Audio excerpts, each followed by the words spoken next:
Hello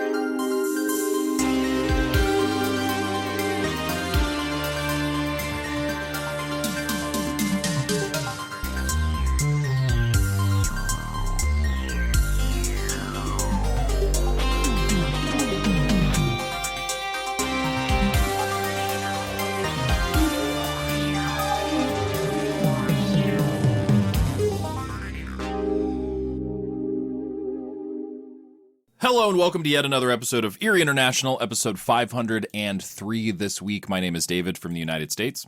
I'm Andi from Germany. And I'm Dave from the UK. And we are here to talk about The End of Oak Street, brand new film in theaters as of a week or two ago. I actually don't remember now when it came out. We'll get into that later, though. But one we were all able to go see in the theater, which is a rare occurrence on the show. If this is your first time listening, it's a rare occurrence because, as you may have just heard, we are in 3 different countries at the same time.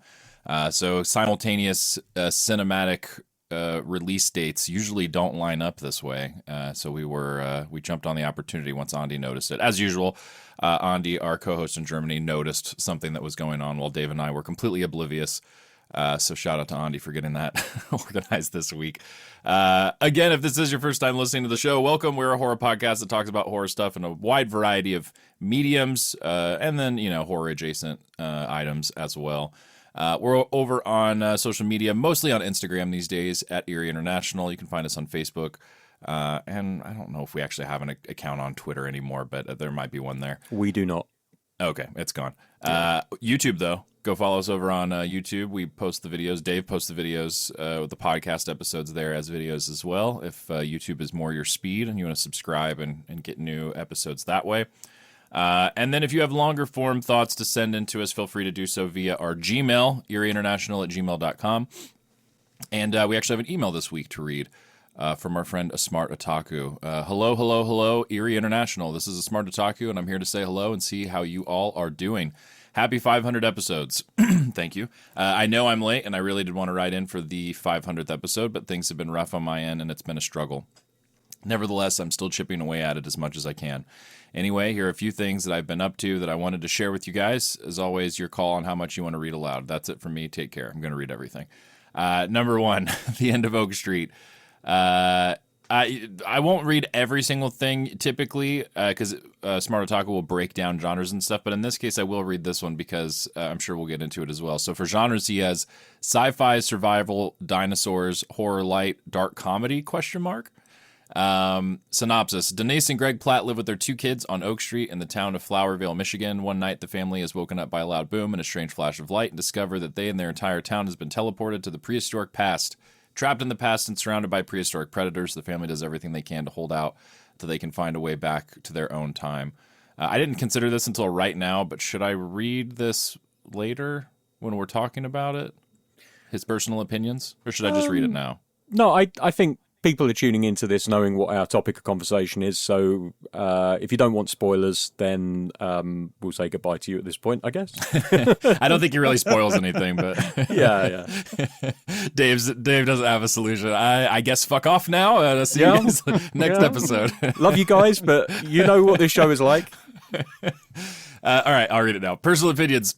This was a fine movie. It was dumb fun and entertaining enough, but I had to forcibly turn off my brain a few times to properly enjoy the plot. As someone who does know a fair bit about dinosaurs, look up my previous email titled to Eerie International, Some Flintstones Bullshit. There were a few choices that they made that had me scratching my head. Some of these decisions I can hand wave away, others were pushing it. The plot was fairly simple, but I was left with a lot of questions, and the movie answered them with, quote, "Don't worry about it." I'm not sure if this movie was meant to be a comedy or if I'm just dead inside, which I undeniably am, but there were moments that I think were meant to be funny that I didn't laugh at, and other seemingly random moments that the audience laughed hard at. The movie is also surprisingly gory for a PG-13 rating, with a lot of animals and people getting torn apart. All in all, I enjoyed it for what it was.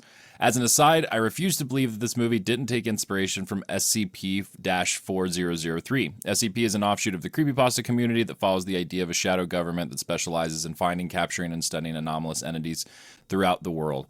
Every entry is written as a government file that details when an anomaly was discovered and whatever information we've been able to collect from it. The file for SCP-4003 is almost one-to-one with the End of Oak Street. He sends a couple of links here, so that's one to look up.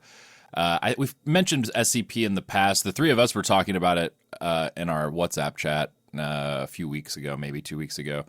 But it's a pretty cool if you're into online, especially like collaborative fiction type stuff. It's a pretty cool thing to fall down a rabbit hole into. Also, if you played the video game Control, it's kind of like that, basically. Like it's very similar to what they do in Control. All right, and then the second not recommendation, but entry here from Smart Otaku, Muldoon's Log. This is a sci-fi analog horror fan-made spin-off dinosaurs AI genre mashup. Muldoon's Log is a YouTube analog horror series that acts as a prequel to the original Jurassic Park novel. Taking place before the events of the book, it follows the day-to-day duties of Robert Muldoon, Jurassic Park's game warden, as he oversees and documents the park's construction. With a project as grand as Jurassic Park, there's a lot that can go wrong, and it is Muldoon's job to prepare for whenever that happens. Unfortunately, no matter how many preparations and safety measures are put in place, we already know how this story ends. Personal opinions. I saw this pop up on my feed a few times and hand-waved it off as I'm not really that into analog horror. After it kept showing up, I figured I'd give it a try, and it's actually a really enjoyable series. The narrative is very well thought out, and it provides a lot of insight on just how badly mismanaged Jurassic Park was from the beginning. I greatly appreciate how they go very in-depth with Muldoon's background as a big game hunter and how he uses his previous hunting experiences to inform his decisions with the dinosaurs. Sadly, I cannot really recommend this one as it does rely heavily on AI voiceovers. The decision is somewhat understandable as it is all done by one person, but it does damage the series with the monotone stiffness of the characters. Overall, it's a fun fan project, but your call if you want to look it up. He has a link in there as well. I don't know if I talked to you guys about this. I watched some of this. Did we talk about this off air? Or is this the first time you guys are hearing about this YouTube channel, Muldoon's Log? I feel like this is the first time I've heard about it, but with my memory, that might be a lie. Yeah, I think so too. I don't remember you talking about it. Yeah, I came across it. I forget if it was just my YouTube algorithm or what, but I watched the first probably 2 or 3 episodes of it. And at the I thought it was neat, but also at the time I could tell... there's a lot of I don't want to say bad CG. It's fan made, so like obviously the production values are going to be lower. But it was ambitious, but it was also one of those things where it was like the dinosaurs and stuff looked pretty rough, and like he would do a lot of stuff through like night vision and stuff like that. I think to help kind of obscure the quality of it a little bit more. I thought it was cool. It also was one of those things where I was like, there's like 40 chapters, or I forget exactly how many there were. There were a lot, and I was like, this is a time commitment that I'm not quite interested enough in to really fall into, but yeah, this is cool that somebody did this and as a fan thing or whatever. So I had kind of a similar take. I didn't know about the AI. That makes sense though. I just assumed it was another voice actor that they got because it didn't sound exactly like the dude who played him in the movie. I forget who that actor is. Clever girl guy, but anyway. I have a question. Yeah. Yes. Can you explain analog horror to me? That's a term that I'm not familiar with. I can tell you what. So let me do 2 things here. Let me look up what if there's an actual look it up, but definition. I know because I can tell you what I think it is. Okay, so so what I thought it is lines up, I think, pretty closely to what it is. It's kind of a like subgenre of found footage, or maybe like a more specific version of found footage where it's. So, like, I've brought up multiple things in the past that would fall into this, like Local 59, that Chris Straub YouTube channel, that would be analog horror. The one, what's the name of it? I brought it up a couple weeks ago because Steven Spielberg just, like, is Amblin's producing this kid's feature. He's like, the next Kane Parsons or whatever. I forget the name of the channel now. That would also fall into analog horror, where it is kind of like found footage, but it's... I think more connected in some ways to creepypasta internet stuff. I think it's also uses more specific analog formats. So like you'll see like slideshows and like in that fucking YouTube channel I can't remember here recently that I was talking about, it had stuff like this too, where it's like there's like local cable access footage and stuff like that. So there's a more tactile sort of design element to it than found footage like Blair Witch Project would have, which is just, a tape that they found with just footage. So like kind of mixed media at times, I think. But then also like Skinamarink, which is just footage from what I remember, would fall into analog horror too because of the aesthetic. So I think it's a little bit more specific, but then also in some ways a little bit more broad, which is probably a confusing answer. It has its own Wikipedia term that page. internet people coined when they deal with something that is not from their internet. Probably, yeah. People sitting on computers writing horror getting fascinated by cassette tapes. Yeah, I mean there is a weird like cyclical loop thing to it of that. I mean it's the same way like the Backrooms. It's so weird and interesting to me that the Backrooms is so fascinating and interesting and immediately captivating to Gen Z and younger. Like my 9-year-old kid is fascinated by the Backrooms, and like that makes no sense to me because there's different aspects of it that are very clearly just directly ported from the 90s in a very normal way. Anyway, whole thing is very strange, but. I'm old. Yeah, well, I'm getting there too, I think. I don't even have a kid, so I'm so out of touch. Yeah. No, me too. All right. As always, Smart Otaku, thanks for writing in. We hope that things get better, that you hang in there. We've all gone through our own stuff, and you have our support. We're here if you need us, type of stuff, all that jazz. And we always love hearing from you and your recommendations, so feel free to write in whenever the spirit moves you, so to speak. All right, let's get into what we got into this week. Dave, why don't you kick us off? What'd you get into? Cool. Revisited a movie that I haven't seen in a good few years, and it's one of those films where we've all got them when you're a kid and you want to watch something and you want to feel like a grown up, so you kind of dip into what your parents have on VHS. Don't worry, it's not porn. And I have definite memories of watching Sleeping with the Enemy on VHS back in the day. So yeah, rewatched it the other day. It stars Julia Roberts and Patrick Bergin. Bergin is absolutely frightening in the role of an abusive husband who Julia Roberts escapes from by faking her own death. And that's not really a spoiler because that's literally the entire conceit of the movie. Like if we were around in the days of the trailers for it, that I believe that was part of the whole trailer as well. Yeah, so setup. Yeah, it's interesting because being made in 91 in an era where it was a lot easier to disappear off of the grid than it is now, for sure. It's still amazing how many stupid mistakes are made to keep the plot going along. Like I feel like today, if the film was made, there would be like one mistake made, and then technology would fill the gaps and enable the character to find his wife. Whereas in this movie, it's literally like, well, he hurts his foot on the broken glass that she smashed some overhead lamps so that she could make it back onto the beach unseen, and he finds her wedding ring at the bottom of the toilet because, heaven forbid, you get rid of your ring by throwing it into the ocean. You live right next to it. Like lots of little things like that. But like the central conceit of the movie itself, the acting, the script writing, apart from the silly mistakes which had to be made because otherwise there wouldn't be a movie here, I really enjoyed. And like it's a harrowing movie. Like I would think that if you've been through any kind of domestic violence, that this movie is not necessarily going to be one that you're going to watch, because it is very visceral when it depicts that happening. It's very clever in how the opening of the movie, it depicts their marriage as being very happy and very content, and then they drip feed these little bits of controlling behavior in until the moment where something happens and it goes too far and he hits her.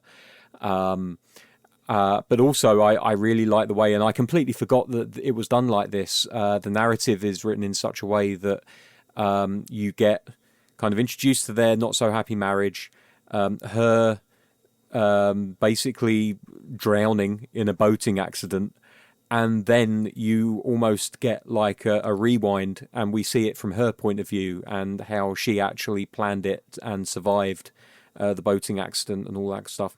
It's just it's a really well made early 90s movie. Like it's got that real feel of that era of movie making. It's a movie that was made on, by today's budgets, a minuscule shoestring of a budget, $19 million, which, okay, that's still a shitload of money for a movie. I'm not going to be able to fund a movie for that amount. But movie studios would look at that and think, yeah, go on then, because it ended up making 175 million. So it did really quite well at the box office by the standards of making 3 times your investment back. And it's one of those movies where Julia Roberts just is absolutely stunning, even when she's playing a absolutely emotionally distraught and decimated person. She still has this. She's one of those actresses that can be absolutely stunning, but also very much is the girl next door.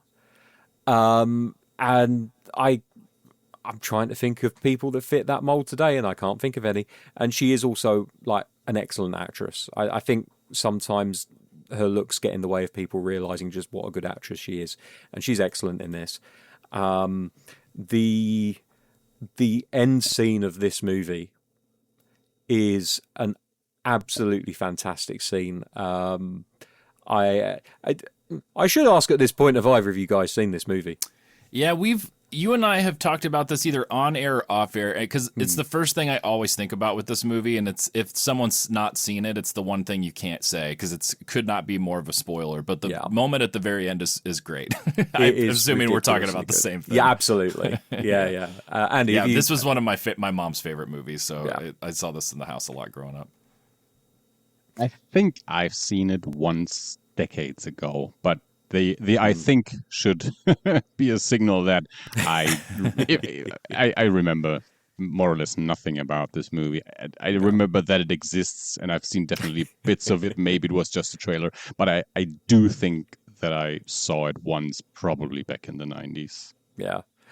Like David says, like that ending, which is not going to be spoiled by me here, is so fucking good. Like, it just maybe not Andy's memory, but it sticks in my memory. For mine too. I have a weird another weird secondary, very film specific memory with this movie, where my mom, like I've talked about how my mom was like definitely the, I think, main cultivator of art in my life and my sister's lives. Like, my dad was a huge reader and liked stuff, but he wasn't really into pop culture and stuff until he met my mom, because his family was so sheltered and like Southern Baptist, and like they weren't allowed to go to the movies, all that kind of stuff. So when he met my mom, they went and saw fucking Top Gun and Return of the Jedi, stuff that was out then, and it just basically, my dad's mind exploded because he'd never been to the movies, and that's what he started with. So my mom growing up was like the person that would show like stuff to the different movies and then also point things out. So she didn't necessarily have the vocabulary for it. And even now, I don't know what this kind of shot is called, and one of you guys might know. But there's a shot in the end sequence of this movie, which is in a house, a real like tense cat and mouse shit. It's a thriller, obviously. So, but it's one of those shots where the camera is, I'm trying to remember how it works. The camera's like usually like on a dolly or track or something, and it's physically moving away from the actor, but then they're zooming at the same time. The Jaws shot. Yeah, exactly. Where it has that like weird sort of uncanny feeling of that you're pulling away, but you're staying at the same distance from the person. That was the first time I didn't even notice it. My mom pointed it out. She was like, "Look how cool this camera thing is in the hall." Like, she didn't know what it was called, or she probably didn't know it was in Jaws, and like. But that was the first time I ever then noticed it, and I would have been probably 7, 8. I was young, but that has stuck in my head for now 30 years. That particular thing. Anyway, I would like to rewatch. I think anytime you've brought this up too, I've always said the same thing, which is I'd like to rewatch it, because it does stick in my head as a like kind of classic 90s thriller, Hand That Rocks the Cradle, like that kind of. Which was another one of my mom's favorite movies, or one she watched a lot back then. Which, funnily enough, I also watched this week, but I think I talked about it not too long ago, I think, so I didn't want to bring it up again. But yeah. So I'm glad to hear it holds up. Yeah, it absolutely does. So yeah, that's my one thing for this week. There was Hand That Rocks the Cradle, but like I said, I feel like I talked about it not too long ago, so no real need to go back over it again. But it is a good movie as well.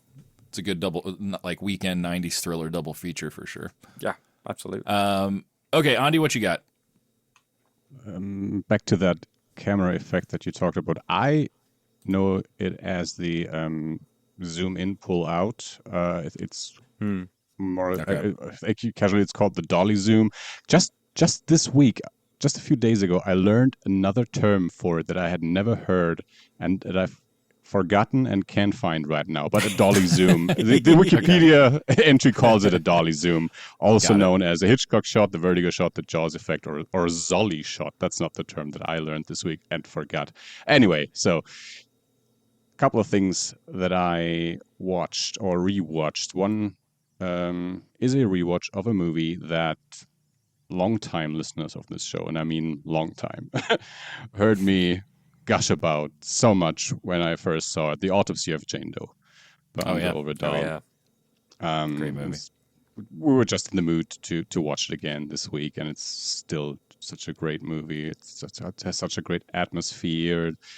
Two great main actors, camera work, sound, everything works at a movie. It's, I think, under 90 minutes. So if someone hasn't seen it yet, and such a cool so I was gonna say such a cool like escape room mechanism of a plot with a corpse. Like it's such a unique thing that it's like, okay, we have this mystery, and then as we go through and unlock different parts of this autopsy, more parts of the mystery. Like it's just such a cool idea. I think this is my third time seeing it, maybe fourth. And this time I mostly thought about I was wondering, is this maybe a very strong feminist horror movie? This woman that takes revenge on men that mutilate her. So she was mutilated in the past. She was killed, and now here are again two guys mutilating her body and her taking revenge on them. Yeah. So I don't have a thesis here. It's just something that I it's a good on this observation. watch I thought about. Yeah. And then one thing that I watched for the first time, Too Many Cooks. I saw you log this on Nice. Letterboxd. Which, as I said, I'm old. I don't live online. I didn't grow up on it. I talked to a colleague at work this week. She's just about to finish college, so she's in her early to mid 20s. Don't exactly know her age. And so she, of course, totally grew up on the internet. We talked about YouTubers that she grew up with that I peripherally know because I saw a documentary on YouTube or something. I told her that I was over 30 when I had the internet at home for the first time. I didn't have to use internet at university to check my emails once a week. It's crazy to think about. And obviously, smartphones didn't exist for the longest time in my life. So, of course, we have very, very different histories with the internet. So something like a 2014 short from American television that went viral on the internet when I didn't even have internet at home yet, or at that point, Right. 2014. Well, at that point, I think I had internet at home. Yeah, sure. At that point, I did. Of course, I was off by 10 years. So I wasn't aware of this. I only watched it because Fantasy Film Fest will be held in a few weeks in Nuremberg again, and they will show the movie Buddy. And I had seen the trailer for Buddy a few weeks ago before it was announced for Fantasy Film Fest and thought it looked interesting. And in the trailers, it says that it's directed by Casper Kelly, the guy who made Too Many Cooks. So I thought, let's look up what Too Many Cooks is. And then that's when I learned that it was one of those Adult Swim infomercials that I know of because other people on horror podcasts talked about these things with the bear and that stuff. I think we did an episode without you on specifically the infomercials, didn't we, Dave? I don't know if we did one with that as the subject. I don't think so. I listen to every episode that I'm not on, and I do not remember such an episode. And I do the social media posts usually. So it might have been a passing comment in one, or I know some of these I've talked about for sure. But I was going to say maybe I wrote it down as like a possible episode, and then anyway, go ahead. Yeah, so of course, you probably connected dots at some point that you've seen one other Casper Kelly thing for the show. Exactly. That's when I looked him up, I realized, he's the guy who made the short or the segment Fun Size in VHS Halloween, which we reviewed not too long ago, which I didn't like that much, which to me was the which is why I laughed when I saw Too Many Cooks on there, because I've been very excited about Buddy, and I've been watching every trailer, everything. I haven't posted them in our WhatsApp chat because based off of the stuff in the past with these, you guys didn't, which, no. Like, I'm not saying that in a way that I got my feelings hurt or anything, but it was just like it hadn't connected as much. So when I saw you watch Too Many Cooks, I was like, man, Too Many Cooks is some 10 straight minutes of Casper Kelly with no breaks. So I was curious how that hit you. So for people who do not know this short, it's 11, 12 minutes of more or less a spoof on opening credits of American TV shows, sitcoms from the 70s, 80s, 90s that just go on for a while. So you see an opening credit, you see actors, their names, you have a song, and it ends, and then another one just starts with the same song, different actors, a little bit of a different style. You go through different styles of TV shows. At some point, you end up at a crime show, an animated show like G.I. Joe and something like that, and then also a killer appears in these opening credits, and some other things happen. So for the first 3 iterations or so, I thought, okay, I'm making my wife watch this. She has no context why I'm watching this, or why I want us to watch this. I just said I want to watch this with you. Didn't say anything about Casper Kelly or Buddy or whatever. And after the 3rd iteration of the opening credits, I thought, this thing is 11 minutes long. I don't know if I can do that to her. But then things start to happen that are not just another opening credit and another opening credit. And so it is filled with a bit of a story and some jokes and payoffs and references and things like that. So it is quite interesting. And David, as you have seen, I have bought a ticket to Buddy at Fantasy Film Fest because I liked that trailer. I mean, this can go horribly wrong. That is absolutely possible. But it reminded me of the first season of, what's it called? Channel Zero. Channel Zero? Yeah.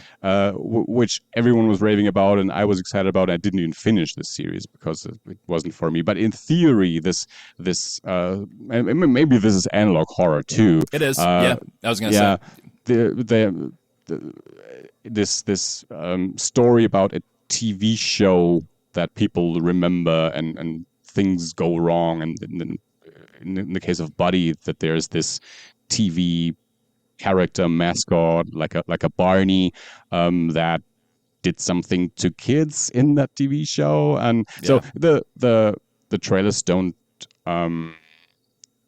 tell you too much about what the movie will actually be about. It mostly shows you like the TV footage of these mascots and children and some weird moments. So that I find that very interesting. And then we will have to see what the execution of that is, if it is for me or if it's not. But yeah, so and that's why I watched Too Many Cooks, which I don't really have a big take on. I thought it was interesting and okay. Again, most of the time these viral, quote-unquote viral things are not necessarily for me because it's a world that I am more or less not connected to at all, very loosely connected to, if at all. With the what was called SCP or whatever, I've already forgotten again. That is something that I like learning about, but I'm at all not interested in either reading it myself or reading too many articles about it. Just knowing that it exists is enough for me. But it's not a world that I have a connection to. I don't sit in front of my computer, except I'm recording with you. Yeah. That's the only time of the week that my computer is on, except for my smartphone, of course. But my actual computer is on when I'm recording. I totally get that, though. Even as somebody who would be a self-proclaimed like fan of SCP and creepypasta and stuff like that, like that is the even more so than horror as a genre, which we talk about a lot, which is just filled with bad shit, like because it's cheap or easy to make or whatever else.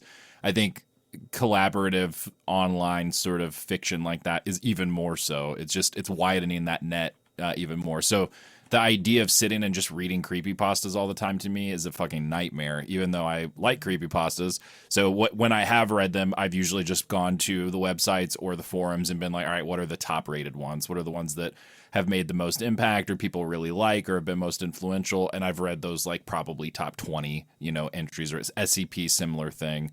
But yeah, I think even also Too Many Cooks, to your point, like, and not it, where you're like, yeah, I'm not really like viral videos. I don't always necessarily resonate. I'm not plugged into this stuff. I think that's definitely part of it. But I also think this one in particular is also just pretty fucking weird. Like it's one that I think for a lot of people, even if they are more plugged in, it's just not for them. It doesn't resonate. And I think the people that it does resonate with, it's that weird sort of combo of like finding it funny and then finding it fucked up and then finding it weird, and then they're able to kind of pull off the whole thing on a comedy and horror perspective of like repeating the joke until it's not funny and then it circles back around to being funny again. Kind of idea. To me, I think the biggest pull with this and with all of his stuff is that it just doesn't feel like other shit. And so even if it doesn't always work for me, I like the fact that they're doing like weird stuff. There's a sort of like spiritual successor to Too Many Cooks that they made also as an Adult Swim infomercial that's like about live streaming, and it's like live streaming a guy doing a live stream who then clicks into a video game of a guy doing a live stream within the video game. Like it becomes this sort of like infinite collapsing sort of and it has a similar sort of thing where they're pushing boundaries, and it doesn't fully work like all the time, but it's still weird enough and different enough that you're like, okay, cool. So the fact that Buddy has Keegan-Michael Key, Christina Milioti, or I think that's her name, Milioti, like actors of that caliber, I'm like, holy fuck. Like, I can't believe the dude who made Too Many Cooks making a movie with real actors and like money and stuff now. So I also am very curious to see what the movie is like. I've been excited for it. And I also noticed that on a couple of posters where it's like, from the people who brought you weapons and the guy who made Too Many Cooks. It's just such a, like, I get they're not gonna credit his Halloween short or something, but I think a more traditional approach would be to say like, from Adult Swim's Casper Kelly or something like that, but it straight up says Too Many Cooks on the posters. I totally get it, because as someone that was terminally online in a different space in 2014, Too Many Cooks blew up huge across the Fanoff network for sure. Like the guys on RBR were talking about it. Apple Care for Apple at the time at the call center, and everybody was sending that around and linking it. And like I think it worked especially well for people that wouldn't necessarily think of themselves as like devotees to horror, because it had enough other stuff. It had the comedy aspect. It had that weird fucking. It was almost like an Alf ripoff kind of character that was in there at one point. A cat. It had so many different angles that it was coming from. And then as it gets further and further into it, it gets more and more disturbing. And not disturbing in the way that Terrifier is disturbing, because, that it's a completely different level. But I think that what Too Many Cooks did really well, especially talking as someone who, when we started doing this show, was not really a horror person at all, outside of the odd sci-fi horror that I would watch or whatever. It just left you feeling really unsettled. The use of music, I remember that went a little bit off, and also the video started distorting and stuff. And like the killer appears, and then suddenly he's a member of the family. Like, I've not watched it for years now, but I still remember that unsettling feeling that I got when I saw it for the first time. Oh yeah, and he shows up before you multiple times before you start noticing him too. Like because I've in the watched background and stuff. Yeah. I actually just rewatched it a month ago maybe. So when I was dating that girl for a little bit, she had not seen it, and I was showing it to her, and she had not a great reaction. She didn't like it. It was one of those moments where I was like, oh, okay. Our sensibilities don't line up here, which is okay. It might be that, but it might also just be that that's kind of how the internet was in 2014. Like things like that took off a lot quicker and easier. I'm not going to say that the internet was in its infancy at that point, but it was definitely in its teenage years, and it hadn't also really settled at that point. So. And internet culture has huge phases that are so unique and weird. Oh, yeah. And I don't understand half of the viral shit that goes on TikTok anymore, these days. But I know that Too Many Cooks back in the day, like, absolutely found a quite a large following. So that is all to say, I'm not surprised that they have said from the man who brought you Too Many Cooks, because I think that is, like, of all of the things that Casper Kelly has done that I'm aware of, which unfortunately isn't that much. It's literally that's Fun Size and this. He's done a lot of TV stuff Okay. for Adult Swim. And do you remember that show, Your Pretty Face is Going to Hell? About those, like, demon guys that work in hell? No, actually. It was live action. Anyway, okay, he made that show. It was more recent. Okay. But yeah, like, when you have a viral hit like Too Many Cooks, like, that's the sort of thing that you have to work really hard to kind of get away from almost. So he's probably kicking himself, being like, for fuck's sake, they've credited me as Too Many Cooks again. Why won't anyone talk about something that I did in the last decade? But maybe Buddy will be that thing, fingers crossed for him.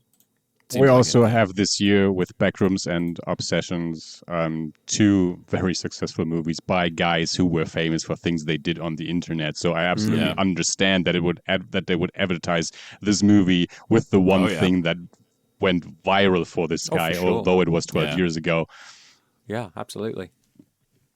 Yeah, it's pretty crazy how this is taken off the way it has. The liminal, we've been talking about it for weeks now. We did a fucking Curry Barker episode. Was it last week? It was last week, right? Yeah. And no, 2 weeks ago. It was 501. Underworld. Yeah. Underworld was last week. I've already forgotten it. You see how these movies work. How could you forget Underworld, Blood Wars, my friend? Oh my word. Yeah, they so go close quick. to Bloodlines. I know. Yeah, they missed the boat so close, and they haven't even done an Origins yet. Like, what the fuck? Yeah, no kidding. Okay, that's it for you, right, Andi? That's correct. All right, I've got a few quick things I wanted to mention. This week, I got into a video game again, a video game that I first got into at the age of, I'm going to say 7 or 8 at the oldest. Tetris. No, but that would have been back then too. Bubble slightly earlier. Dude, I fucking loved Puzzle Bobble specifically. Bust a Move, they eventually called it. Oh, yeah. I think. No, Quake, 1996. Nice. Software game, Quake. Yeah. So as a kid, I remember first finding a shareware free demo of Wolfenstein 3D. And being just kind of my mind being blown by the idea of this like first person shooter. Quickly then found Doom, played what I could of Doom. It was a weird thing. I talked about like my mom really cultivating artistic stuff. She was also very strict, which I've talked about on the show too, in different ways with like violence and stuff like that. So with video games, especially as soon as there was an ESRB thing involved that she could look at, I was getting screwed over constantly by games rated M for mature that I couldn't then have in the house or whatever else. This was early enough that I think my mom was kind of blown away by the fact that there were these games that looked the way that they did, just graphics wise. So I was kind of, for some reason, able to play Doom, and then we got a demo for Quake.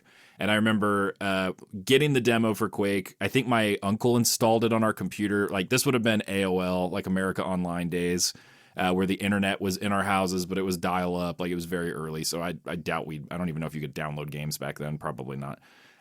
So anyway, got it installed on her computer. And I remember my mom, again, just being like, this is crazy. Because Quake introduced at that point like complete range of motion in terms of like moving your like gun around up and down, right? Because Doom was flat. Am I remembering this correctly, Dave? Yeah, Keep me you honest. didn't have to move up and down. Yeah, Yeah, I don't think you could. Yeah, you could only move like look left and right. Yeah. Same thing with Wolfenstein. So Quake immediately, like even just from a like a not physics perspective, but just suddenly you have an entire extra dimension. You can look around and move around. There's verticality to the levels. It was crazy in that way.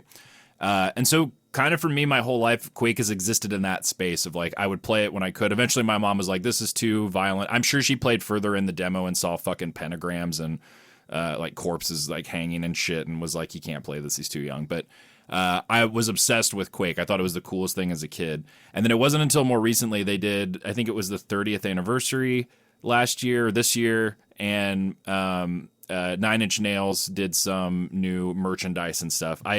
As an adult, after I got, well, I guess as a teenager, when 9 Inch Nails became my favorite band and I got more into them, I made that connection of like, oh shit, they did the music for Quake, and that's why the ammo boxes for the nail gun have the 9 Inch Nails logo on them, and started to make all those connections. Bought the soundtrack on vinyl back then, years ago now. And so they did this merch collection, re-released it. So I went back, found out they had done a remastered version of Quake a few years ago. And have been playing through that, and man, it's just such a cool game. Like there's not a lot to it in terms of like story wise. There's really nothing going on, but the aesthetic is pretty awesome. The story, I guess, is kind of just Doom again in a lot of ways. There's portals and stuff, and you're going to different dimensions. But there's a Lovecraftian dark fantasy medieval kind of horror that's happening, but with a weird mix of like you have shotguns and you've got nail guns and rocket launchers and stuff. And then that kind of led me into a deep dive into the franchise this week. Just like I was watching little mini documentaries on YouTube and reading Wikipedia articles and stuff. I didn't realize that I knew that there were more entries in the franchise that I'd never played. I knew at least one of them was a multiplayer thing. I didn't realize until this week, and I started reading more about it, that there's no consistency and it's a fucking mess. Like there's 4 Quake games. The second one's like sci-fi all of a sudden. The third one's that arena game. The fourth one goes back to the sci-fi thing. So the Quake, as I really think about it and knew it growing up, kind of just exists in the first game as far as I can tell. And that's what I was going back and kind of getting into. So I was listening to the soundtrack that 9 Inch Nails did. I was listening to that this week. It's also interesting listening to that because there's one track that has, it's kind of the main theme that has like like it has like a beat to it and shit. The rest of them are like textures. It's like soundscape kind of stuff. It's not really music or score, but they were trying to do something really creepy and scary and horror-y with the soundtrack for PC games at the time. Didn't have stuff like that.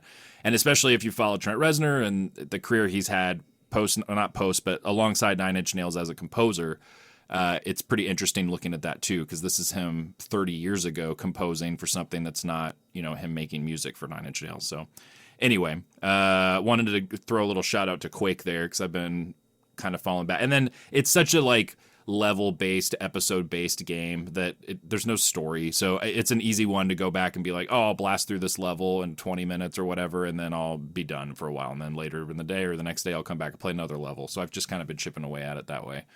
And then one other game I wanted to quickly mention. This one is brand new. It came out like 5 days ago. It's called Twisted Tower. It's on PC. I saw a trailer for it earlier this week, probably the day it came out.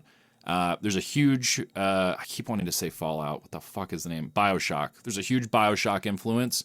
I've played and enjoyed. I haven't played them in years. The first BioShock and BioShock Infinite. I played the second one a little bit, but I played and beat 1 and 3. So that's kind of my main point of reference for BioShock. But this one is more horror for sure, and then with like a Disney world, like a Walt Disney kind of vibe. So it's set in the 40s. Very minimal. It's very indie, so like very minimal on plot, but there is some there. And essentially, your girlfriend gets kidnapped and taken to this like kind of twisted theme park, amusement park of like a Walt Disney World sort of analog. It's violent. There's like guns that shoot fucking gumballs, and you have a mallet that you beat people with, and there's people in animatronics and suits and stuff like that, and you're kind of trying to make your way through this amusement park to save her. I want to say it was like $20, so it's a smaller indie thing, but a lot of atmosphere. The gameplay's really fun. Basically, if you liked BioShock and think about BioShock mixed with horror and like throwback 40s Walt Disney aesthetic, like a twisted version of that, that's basically what it is. And yeah, digging it so far. I think it's like a 4-hour game total or something. It's not super long. But I did notice when I was playing it earlier, there was an area that I tried to go through and it said, hey, this area is closed for renovations. But then a tooltip sort of thing popped up and it was like, each time you play through the game, the layout of the park changes and certain areas will be unlocked. So like on your next playthrough, this area will be open or something like that. So I think there's cool. some level of, I don't know if it's like a roguelike specifically, but just there's an extra level of replayability to it.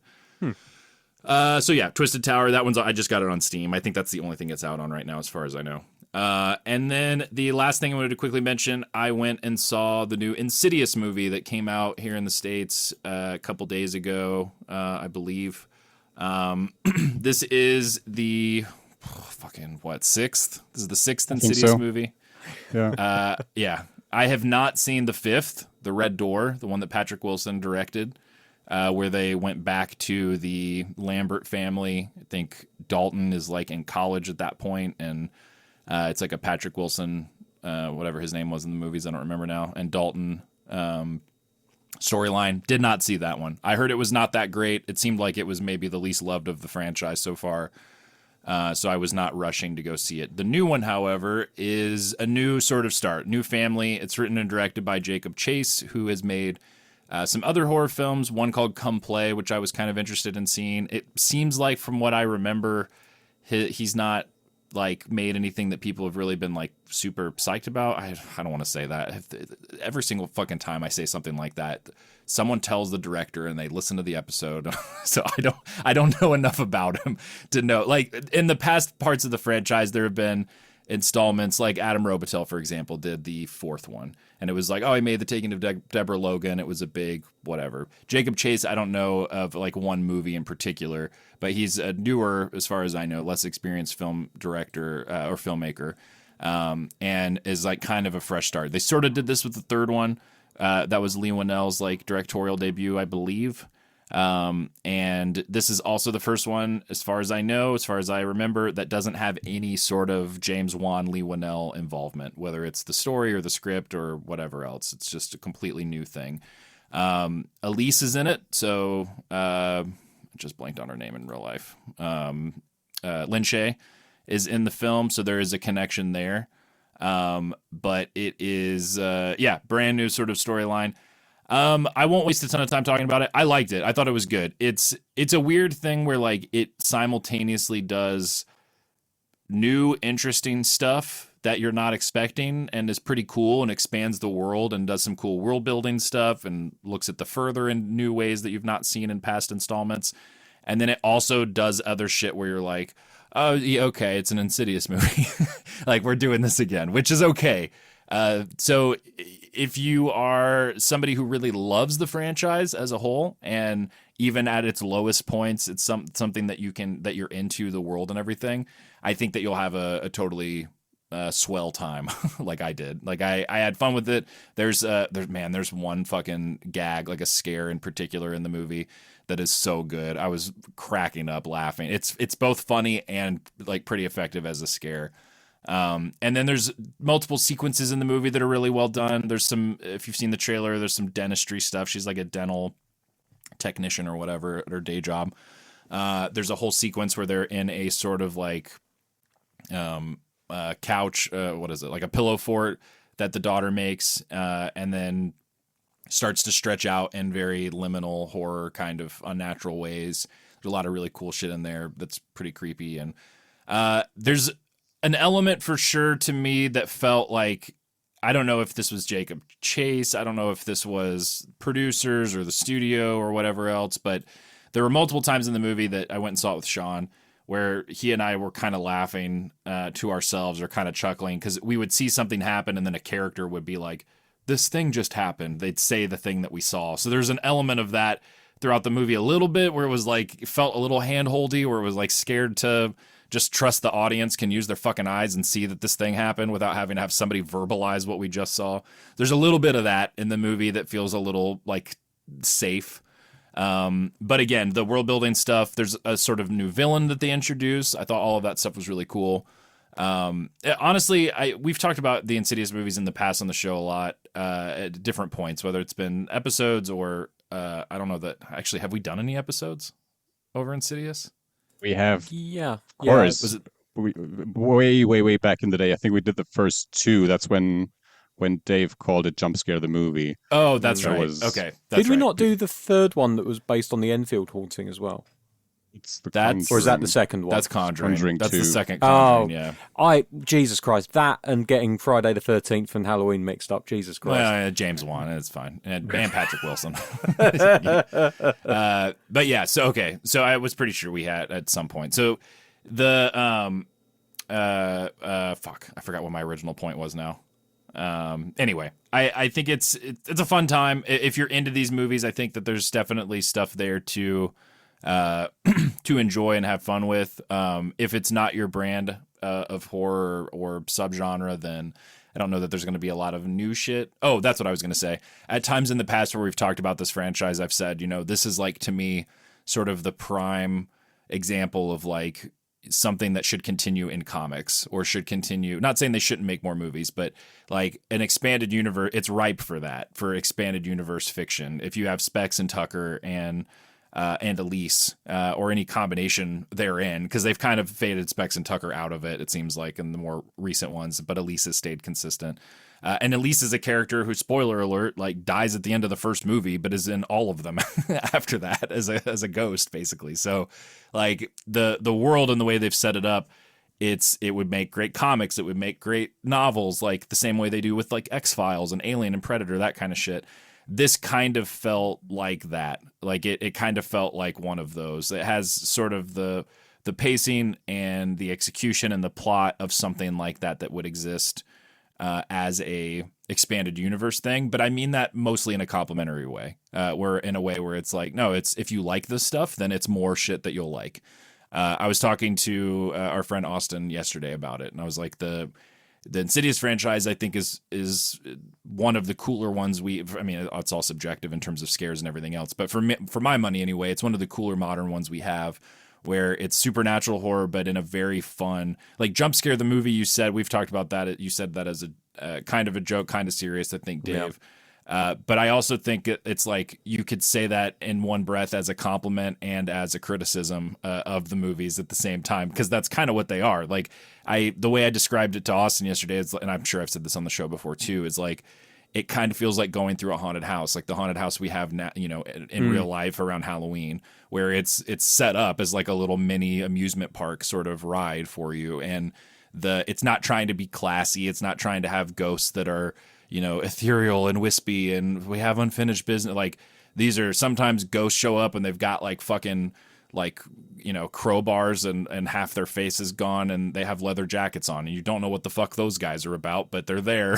They're just sometimes these weird ghosts and they have personalities, and it's very in your face. The further stuff is very intense, and the movies are like that from the jump. And so that whole angle of doing supernatural in a very sort of like fun, spooky, scary way that also has some comedy in it, and it has some good, has decent, I think even at their worst, the baseline, they always usually have pretty decent scares and cool designs and stuff like that. So I'd just rather not have to put a pair of Depends on before I go and watch a movie, Sure. I think especially the first three, if you take away the jump scares, you still have a great movie because they just have a great story. They have this great mythology, characters, everything. Cast. So, and just craft-wise also, they're very well-made movies. So sure, you can denounce jump scares, and that was a huge thing back then. It's just a bunch of jump scares. But especially the Insidious movies, I think they are more than that. They do have the jump scares, of course. But as I said, take the jump scares away, they're still great movies. Yeah, they've got a lot of atmosphere and set design stuff. And I think there's definitely the further aspect of these movies gives it a fun, like, it's not quite a comic booky thing, but there's like some crossover with that in terms of the vibes. I mean, they also do stuff with time travel and and not even time travel, but just time operating differently. So they're able to do some like Back to the Future 2 type shit at different times in some of these movies. This new one has stuff like that as well. Like, and so there's part of it where you're able to sort of telegraph kind of what's probably going to happen, especially in this new one. There's an opening sequence that's a flashback. And by the time you start the third act, in my head, I'm like, okay, so they're going to go into the further, and these things that we saw in the opening are going to be them doing these things. Like, you can see it coming if you've seen any of these movies. But there's also something just kind of, at this point, I think, fun about them. I'm curious to see how it will do, because I think that's another advantage they've had in being able to make these, is they've made them for super cheap. And this was an earlier sort of, I think, big key entry in the Blumhouse sort of model. And I haven't looked up numbers, but I'm pretty sure that's stayed consistent. They've made them for cheap and have turned a profit. I don't know about this new one. There's really no. So the lead, I did not know her. She's been in other stuff. Her name's Amelia Eve. She was in The Haunting of Bly Manor, which I did not watch. And it looks like that's it in terms of like big things that stick out that I would know. She was in a BBC series called Enterprise. I don't know, but she's British apparently. And her boyfriend is played by Brandon Perea, who is, I've only seen in one other thing, and he's the like Fry's Electronics Best Buy tech guy in Nope, Jordan Peele's Nope, that like helps them set up their cameras and stuff. He's really good in that. He's good in this too. I honestly didn't even recognize him. He's got like facial hair and is older, and I hadn't seen him since Nope. So it doesn't have, other than Lin Shaye. I mean, Lin Shaye is kind of the consistent thing.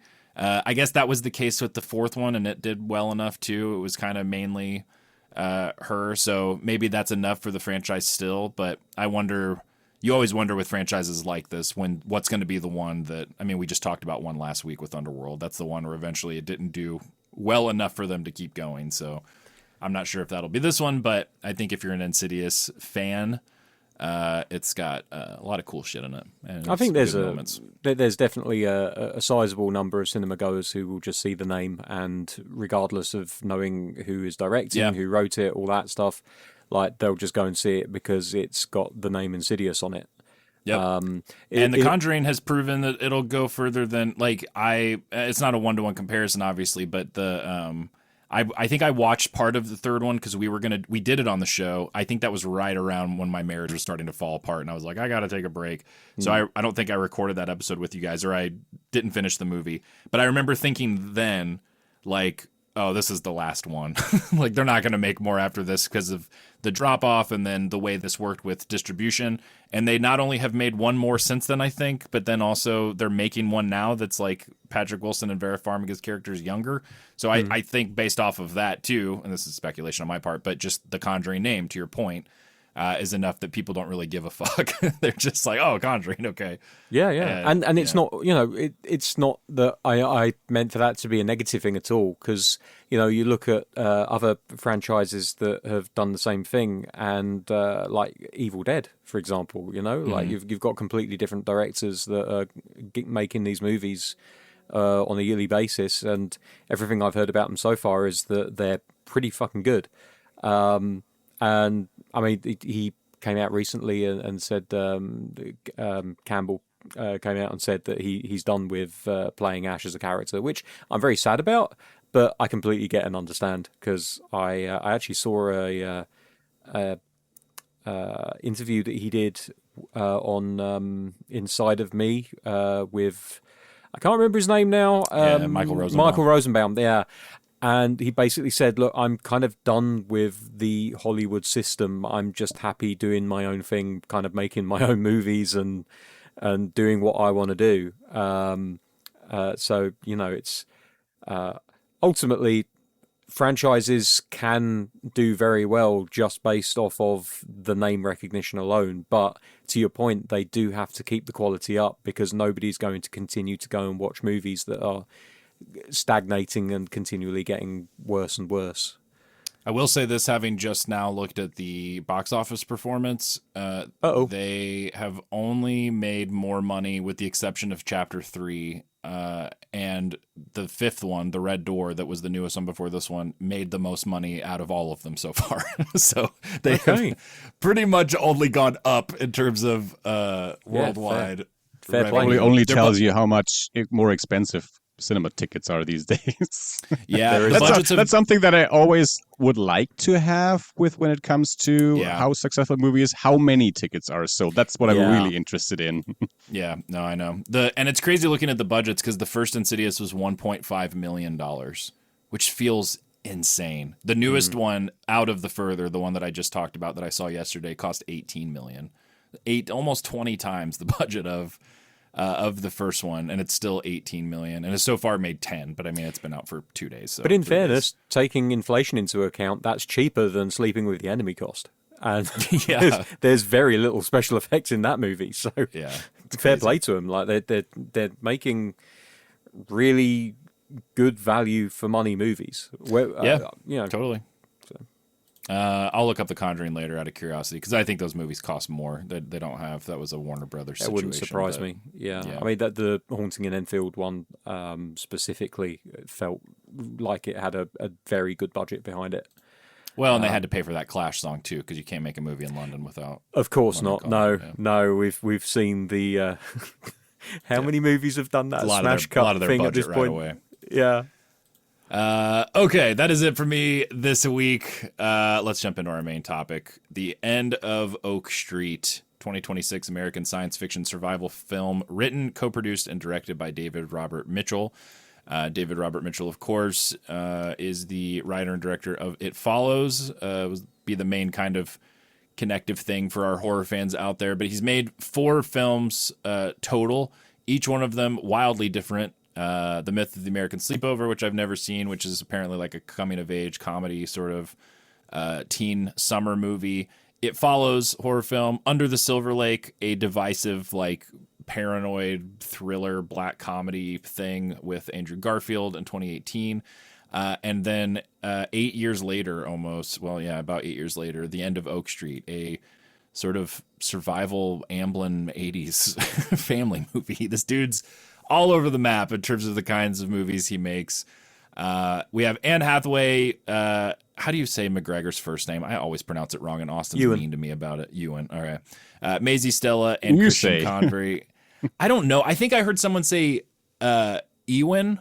Now I don't remember. Now I'm going to be in my own head about Yvonne. The trailer will show you the premise of this movie. This is not a spoiler, although we are going to spoil the movie, obviously. A family whose suburban neighborhood has been transported from 1982 into the age of dinosaurs. Man, let's get into this just right off the gate. So let's go around and talk about what we thought overall. We all saw this week. Andi, kick us off. What'd you think? Fantastic summer blockbuster that probably not, I don't know how successful it is, but just from the personal conversations that I had last week, no one knows that this movie's even out.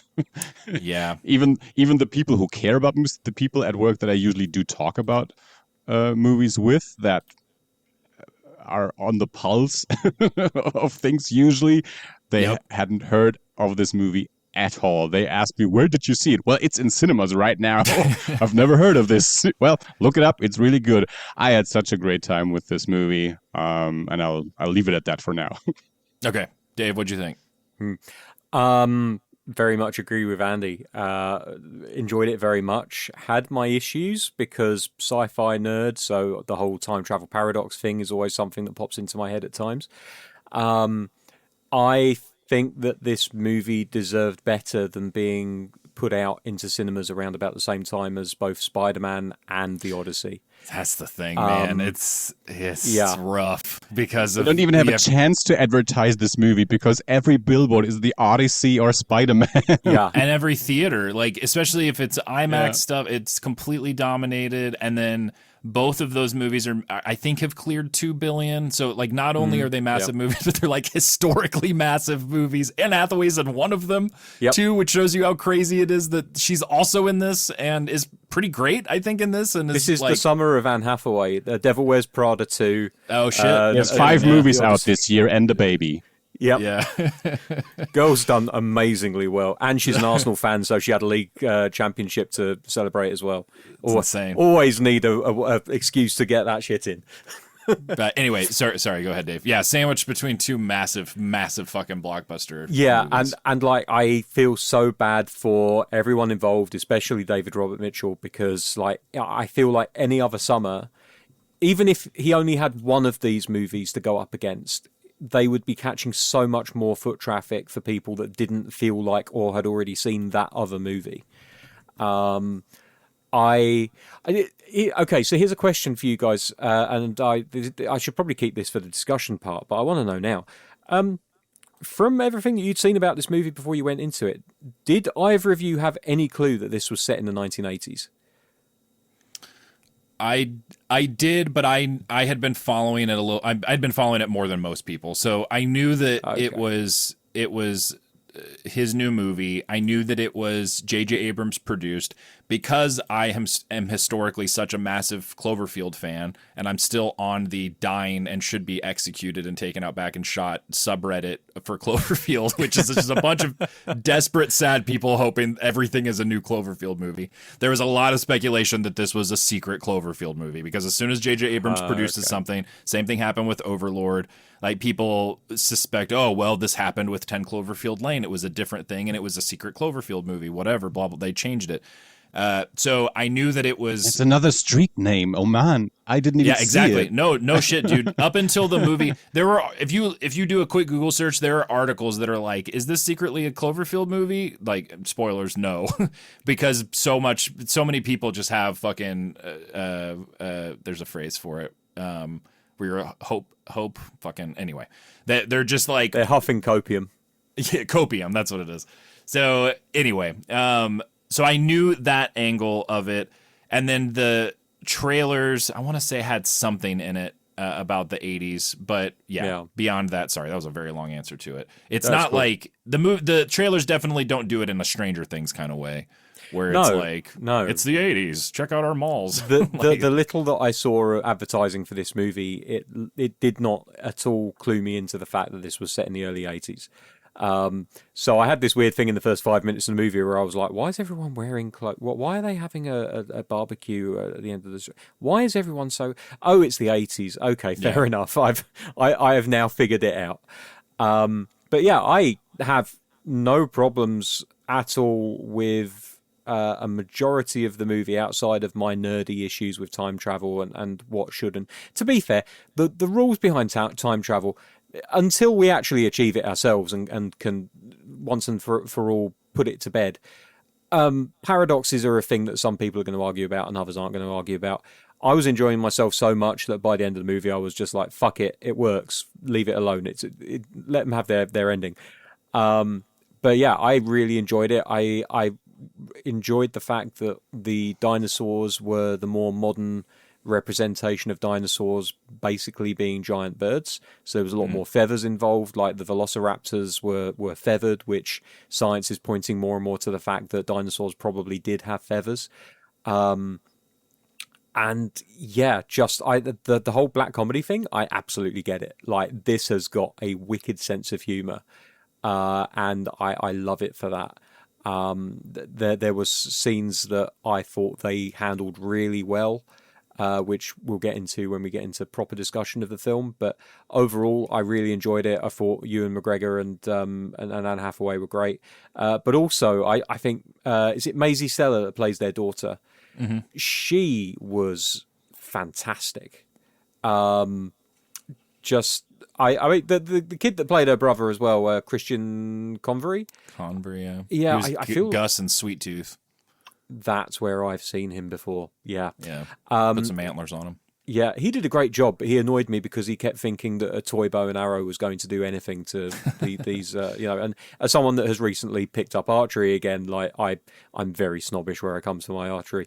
I like the way that he was just holding the bow and the string was literally just like he could hold the bow in one hand, squeezing the string in so that he held it all in one hand. I was like, that's got to be like a £1 bow. You're not going to shoot a fucking squirrel with that shit, let alone anything bigger.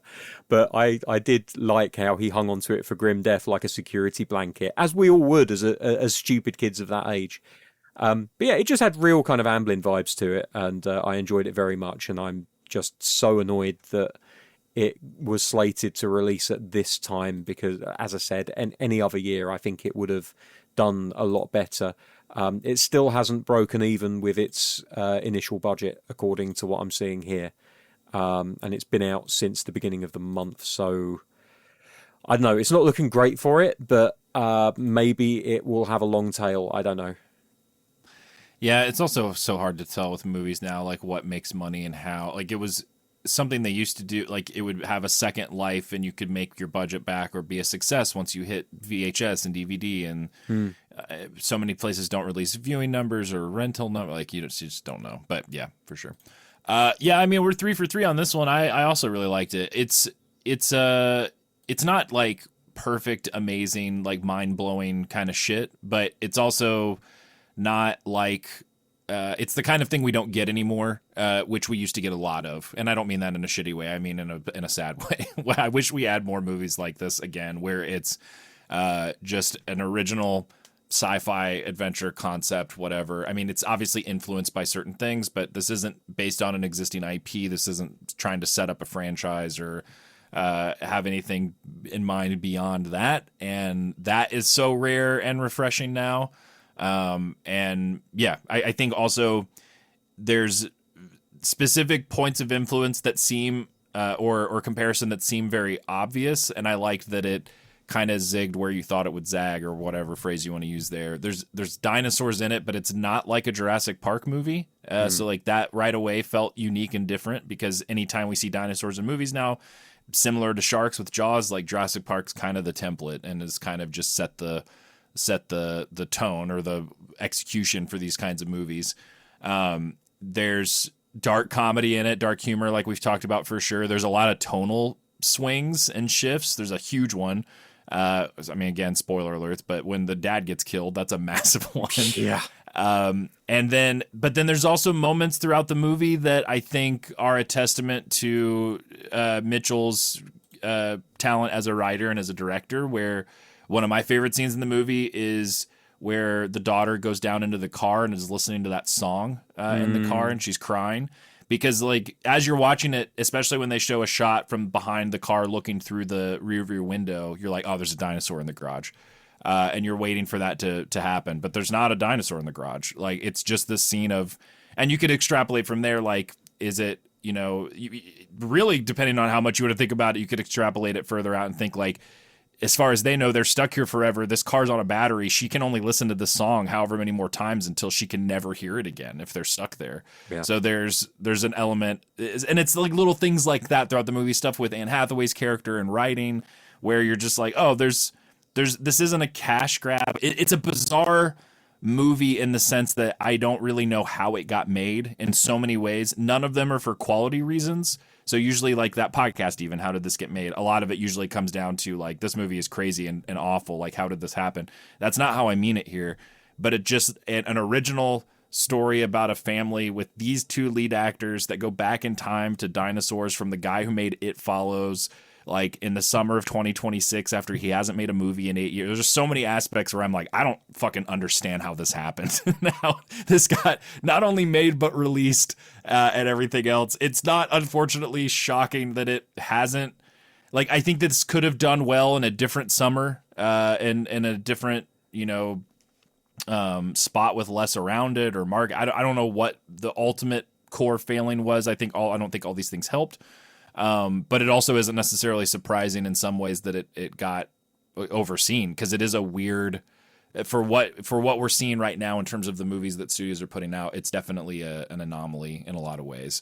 But I think again, not for any quality reasons. The points of comparison that I really think of the most, more than anything, I saw somebody point this one out online, and as soon as they said it, I was like, oh, absolutely, is Ray Bradbury. It's got a huge Ray Bradbury vibe specifically, and not even just A Sound of Thunder, but just like his style of sci-fi. And and adventure and thriller, fantasy, all that kind of stuff mixed together. And then it's got a big Twilight Zone sort of kind of influence vibe to it too. The Amblin-y Spielberg stuff is there, but I honestly didn't feel that as much as I felt the Ray Bradbury and Twilight Zone stuff. This isn't like Super 8 where the Amblin-y stuff is very traditionally Amblin-y, where they're on bikes with the golden hour shots and the John Williams-y score, even though this is, I think, also Giacchino from Super 8, if I'm making that comparison. It doesn't have that particular vibe, but it has the setting and it has, you know, those aspects to it, but it didn't feel like Amblin 80s stuff usually feels to me in movies. There's a sinister interject thing for a here. second. Yeah, and I think one reason might also be that the parents play a bigger role than they usually that's a great point. do in the 80s Emily movies, where it's more about the kids and the parents are more side characters. And here the parents are very instrumental in the whole thing. It's about the family dynamic of the whole family with everyone involved, and not just Elliot growing up without a father and the mother being there, but not being part of the story that much as it is in. So to that point, I will make the Amblin thing would work for Poltergeist. Then I'll use that. I think Poltergeist, it has a closer comparison with that, because Poltergeist did the same thing where we got more with the parents and not just the kids, and there's kind of a sinister sort of thing happening. So I would see that one for sure. But I dug it. To wrap up my meandering thoughts, I dug it for sure as well as you guys did. Not to keep the conversation about Amblin going, but I think that it does have elements and moments in the movie where it does evoke those kind of feelings. Like there's the moment where Starbuck, great 80s name for a dog, by the way. Races back in. Well, there's that, but I was thinking more about the fact that he's used as a MacGuffin for getting the kids to leave the safety of the house. So you've got this whole section of the movie where the kids are basically making it on their own. Like they find oh God, what's the Jeanette? They find Jeanette, having just lost her parents, and that kind of kicks off the whole exploration of exactly what was going on with Maisie Steller's character, which seemed fairly well signposted from the very beginning of the movie, that there was something going on with her and her friend. And then when she's in that car, in that scene you're talking about where she's listening to that song, like the song itself, she's singing it very much from the singer's point of view, from the boy's part in the story. She's lamenting the fact that she's lost the girl that she loves. And then Jeanette obviously becomes this kind of this replacement for her, and this enablement for her to be who she wants to be. The poor old brother, he's like, oh, right, okay, yeah, great. I liked her, but never mind. And in fairness, and what they do really well with this is that they don't spend any time with him dwelling on that. They just move forward, which I think is a really good way of dealing with it, because kids' emotions are messy and you don't need to do a massive deep dive and exploration of all of that. You just need to know where it's going and where it ends up. Something that I was a little bit uneasy about is the fact that, I mean, there's a couple of things. The first one is the fact that, like, Jeanette goes to a private school. She's not allowed to be out with the rest of the kids during this cookout. I mean, it might just be because they're new to the neighborhood and they feel awkward about it. But given that it's 1982, I'm thinking to myself, do her parents know that she likes girls, and as a result have sent her to a private school to get that almost kind of like knocked out of her? I mean, this is the kind of movie that it wouldn't surprise me if that was the case. Like, the writing is definitely, I don't want to say it's elevated like all the time where every single line of dialogue is filled with depth or whatever, but it does have that thing where it's like, I'm sure he knows the answers to all of these things. No, like absolutely. It has that feeling where, and there wasn't any need to really continue to dive into that. It's there and it can be explored, but that wasn't the point of the movie. The point of the movie was surviving the Jurassic Age, or whenever it was they got sent back to. Actually, I remember people talking about how it shouldn't be called Jurassic Park because a lot of the dinosaurs that were in there were from like the Cretaceous period or some shit like that. But that's a discussion for another time. The only other thing that I was a little bit uneasy about, and I didn't know why I felt that way until after the movie when I started thinking about it more and more, is that at the end of the movie, Denise obviously makes a phone call to get a pizza delivered. And so Ewan McGregor's character Greg turns up and they're reunited. And then it turns out that she made a lot of phone calls to friends and neighbours and got them all out of there as well. And we even see that there are two Jeanettes at the end of the movie. There's the Jeanette that went through what we saw on screen. And then there's the Jeanette and her family that were rescued thanks to Denise warning them, or maybe Jeanette getting to the house on time, telling them to leave. Do you know the three people that I don't see mentioned?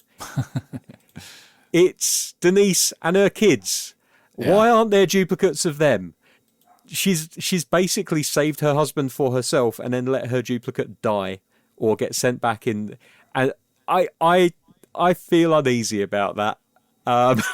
Because it's a nice, lovely ending, but if you get into the weeds of it, it's like, you murdered your own duplicate so that you could have the perfect life.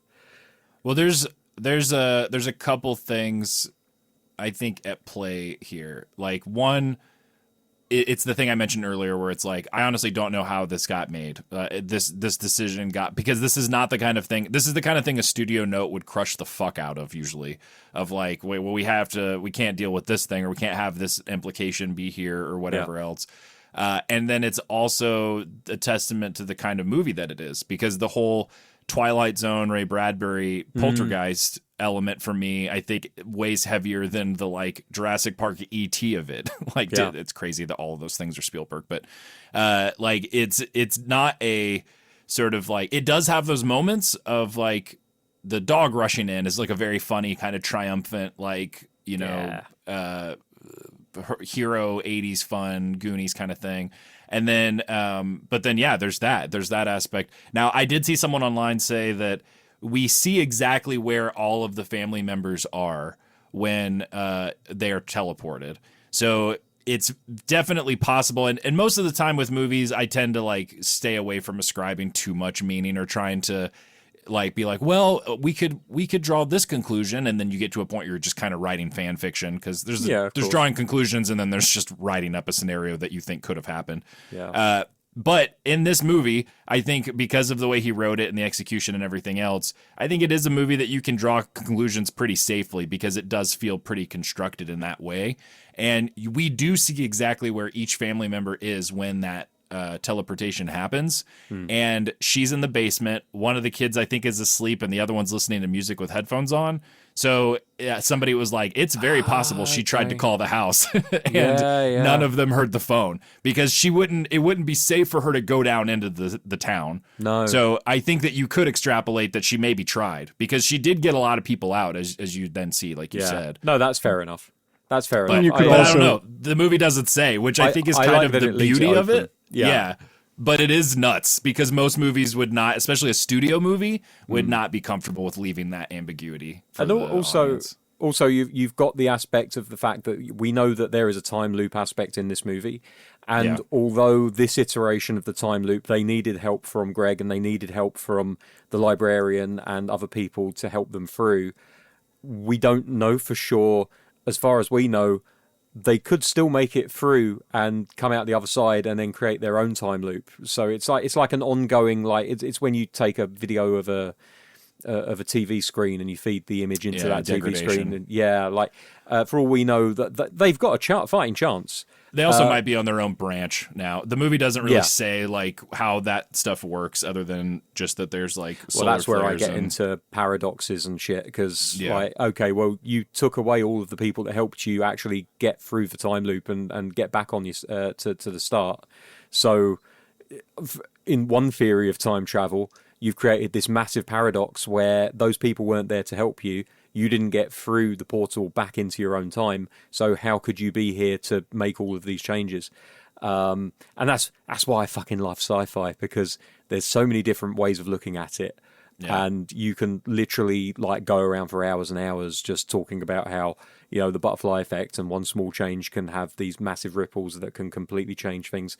And, you know, we've talked about movies that have got time travel aspects before. I still haven't watched that one that you guys have both seen, I believe, which they're literally building a time machine in their garage, I think. And Primer. yeah, Primer. I still need to watch it because everyone keeps talking about how this is like one of the greatest time travel movies of all time. So that's definitely going to happen soon. It's definitely one of the most realistic. Yeah. So, yeah, there's a lot of handy flow charts for that movie to put that in perspective. I do love a good flow chart. But yeah, like despite all of that, the reason that I love this film is because like it doesn't. And this goes against what I've said in other movie reviews. They don't nail everything down. Nothing is truly definitive, and you can have these conversations with your friends when you come out of the movie and say, "Well, maybe it was this way, maybe it was that way." I hadn't even contemplated the fact that like nobody in the house would have even heard the phone ringing. So you know that's a new angle which has allowed me to be like, "Okay, that's fine then." But even with all of those issues, I'd say all of those issues, I had like 2 fucking issues. And that's the thing is that like life isn't perfect, people aren't perfect. So, you know, those issues aren't like game breakers. They're just like things that I noticed. I still really fucking love this film, especially the way they deal with Greg's death, which, you know, this is a movie that you could take your kids to because apart from when he gets grabbed initially, you really don't see anything. Like Anne Hathaway picks up the fucking load in that scene. Like her response, the way the camera is focused squarely on her face, and her response to watching her husband being eaten by a T-Rex or whatever the hell that particular dinosaur was. I didn't need to see it because I knew how horrific it was just from seeing her reaction to it. Yeah, that part's God, pretty I crazy. love that woman. Oh, so good. Yeah, she's great. The whole cast. I was gonna before we get too far away from that. Andi, did you notice the 2 girls at the end of the movie? The 2 I'm Jeanettes? going to go back to the call that she made or didn't make first. Okay. Because you could also argue she might have a hard time to convince her own family that she is calling that's them. true. Yeah, Because that's true. they might not trust a stranger just to leave their house and go somewhere else because some stranger calls. Yeah. But it's also very not very convincible that I am you from a different timeline or I am your mother. Oh no, your mother is in your house, but I am also here. Might be hard to Yeah, convince that's a good the point. people. The 2 Jeanettes at the ending, and that is something that that's one part of a few that I wrote down that I really enjoyed about this movie, that the movie doesn't spell out too many things for you. So, David, you just talked about, don't even remember which movie it was, where they talked about things that you just saw, but they spell it out for you as well. Insidious. Yeah. Okay. And this movie has so many little things that I noticed, and I'm sure there's probably more that I didn't notice, that you have to see for yourself, but the camera doesn't really go too close to, doesn't focus on these little elements, and nobody talks about these elements. And the 2 Jeanettes at the ending is one of those things where, as far as I remember, that the camera is inside the house, filming outside to the yard where the family's having a barbecue and new people arrive, and it's a little out of focus. It's through the filmed through the window, and then the movie is over. And I thought, did I see that correctly? Was that 2 Jeanettes or wasn't it 2 Jeanettes? I can't. I tried to research it afterwards, but there wasn't too much to be found yet. I saw it relatively early. By now, I've had it confirmed that it's 2 Jeanettes, and that's what I thought what it was.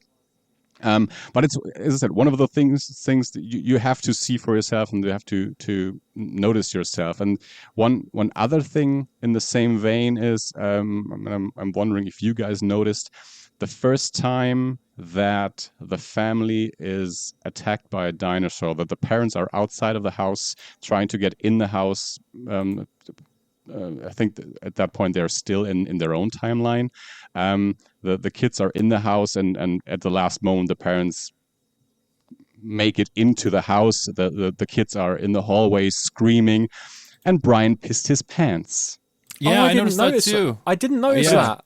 Yeah. Do you know what I did notice is the fact that Denise abandons Greg in order to protect the kids. Like, the dinosaurs are still banging on the door, and we've had that revelation about the yellow suitcase and all that kind of stuff. And I'm like, yeah, okay. Like, it's very clear, like, the maternal instinct for taking care of the kids is presenting itself more strongly than keeping the husband alive. As the old saying goes, you don't have to outrun the lion, you just have to outrun the next slowest person next to you. I noticed that too. I wonder. Well, if it were any other movie, I would be like, "Oh, there's a deleted scene where he pisses his pants and they talk about it or something." But in this movie, it doesn't feel that way. It feels like you're talking about like extra like moments or bits of writing. Anyway, go ahead. Even if there is a deleted scene, Still they didn't put it into the movie. So that's the thing. They trust you, or they thought about this thing that many other movies wouldn't do. It's such a frightening moment that the kid pissed his pants, and we don't draw attention to it in the movie. And even the lesbian storyline, nobody talks about it. There's no attention drawn to it. That was one of my favorite moments in the cinema, because in we don't really, in Germany, we don't necessarily talk to the screen. Yeah. I yell at people that do that. No, but the moment when it becomes clear, when it's the three kids in the house and Brian is trying to connect with Jeanette, but Audrey is wrapping this the bandage. What's it called? She's wrapping her wounded leg, and the girls share this. They look at each other that way, where everyone notices, oh, there's something going on here. And in that moment, you had a couple of people. One literally said, "Oh, Brian."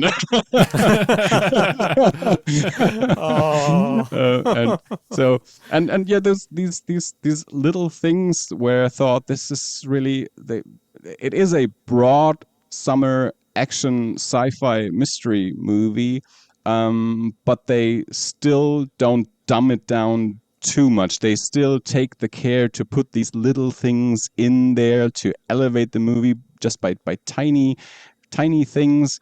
Or when this huge snake is in the house, and then Anne Hathaway stabs it multiple times, and the knife gets stuck in the back of the snake, and you see the snake slither outside of the window, and the knife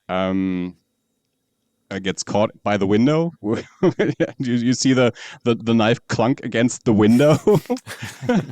it's this tiny thing where someone thought, we should do this. We have this CG snake, this CG knife, probably the window too, I don't know. and we put this little tiny gag in there. And it's these little things that I appreciated so much. On top of me really being entertained by the movie, I like the aesthetic, I like the actors. To me, it was just the two things that I thought of were Emblem and Twilight Zone, and to me it was the mixture of those two. Yeah, I thought everything worked well. Again, not a long movie, under 100 minutes, like 98 minutes or so. Score Michael Giacchino, who is probably the biggest copy of John Williams that we have. I would say complimentary though. He's great. But I'm struggling with words. I'm German. I'm not English. No, you're good. I figured you meant it complimentary, but just to reinforce that, and also probably didn't help people with the Cloverfield connection, since he did an original piece for the first Cloverfield movie that is the Cloverfield theme. He's J.J. Abrams' guy. Yeah. Of course, did Lost. He has worked on Star Wars and on so many Pixar movies. And when it comes to orchestral score, he is the modern day John Williams. Let's say it that way. And it works really well. The just the way that they worked with the camera. They work with split diopter a lot. I wanted to bring that up, yeah. So it worked really well, I thought. It made sense when they did it. It's not just for the flashy effect of it or so. So it really made sense. And again, sometimes it's something, just doing something that not many other movies do, even if it is not necessarily new, but other movies don't use it. And suddenly the movie gets something, a little texture that is exciting to my eyes. Yep. I think texture is a great word for it. I think that's every aspect of the movie. I think what you just said applies to the acting choices, to the plot. I mean, I mentioned that scene with her in the car. Another scene with the car that I liked was when McGregor gets home and he's like, "Hey, help me take this thing off because it embarrasses your mother." The pizza thing on the car, and it gives them something to do while they're talking. And then he's talking to his son about smoking cigarettes, and like it's another one of those things where it's not a big deal. Like it's not a huge, but it does give you a lot, and especially in like trying to establish the fragility of their marriage before this thing starts to happen too. Again, one of those things where any other studio whatever would have just been like, we don't need this shit, dinosaur time. Like let's get to the dinosaurs. You talked about the knife and the snake thing. Another moment that I thought was funny in a similar way was when they're timing that to jump off the roof. Oh, yeah, God, yeah. And they fuck it up for him, and I don't even know if they fuck it up, but it disappears like right when he jumps. No, so he didn't. Just jumps off the roof. He timed it for 8 seconds, and then a couple of times to make sure, and then on the third occasion it closed after 2.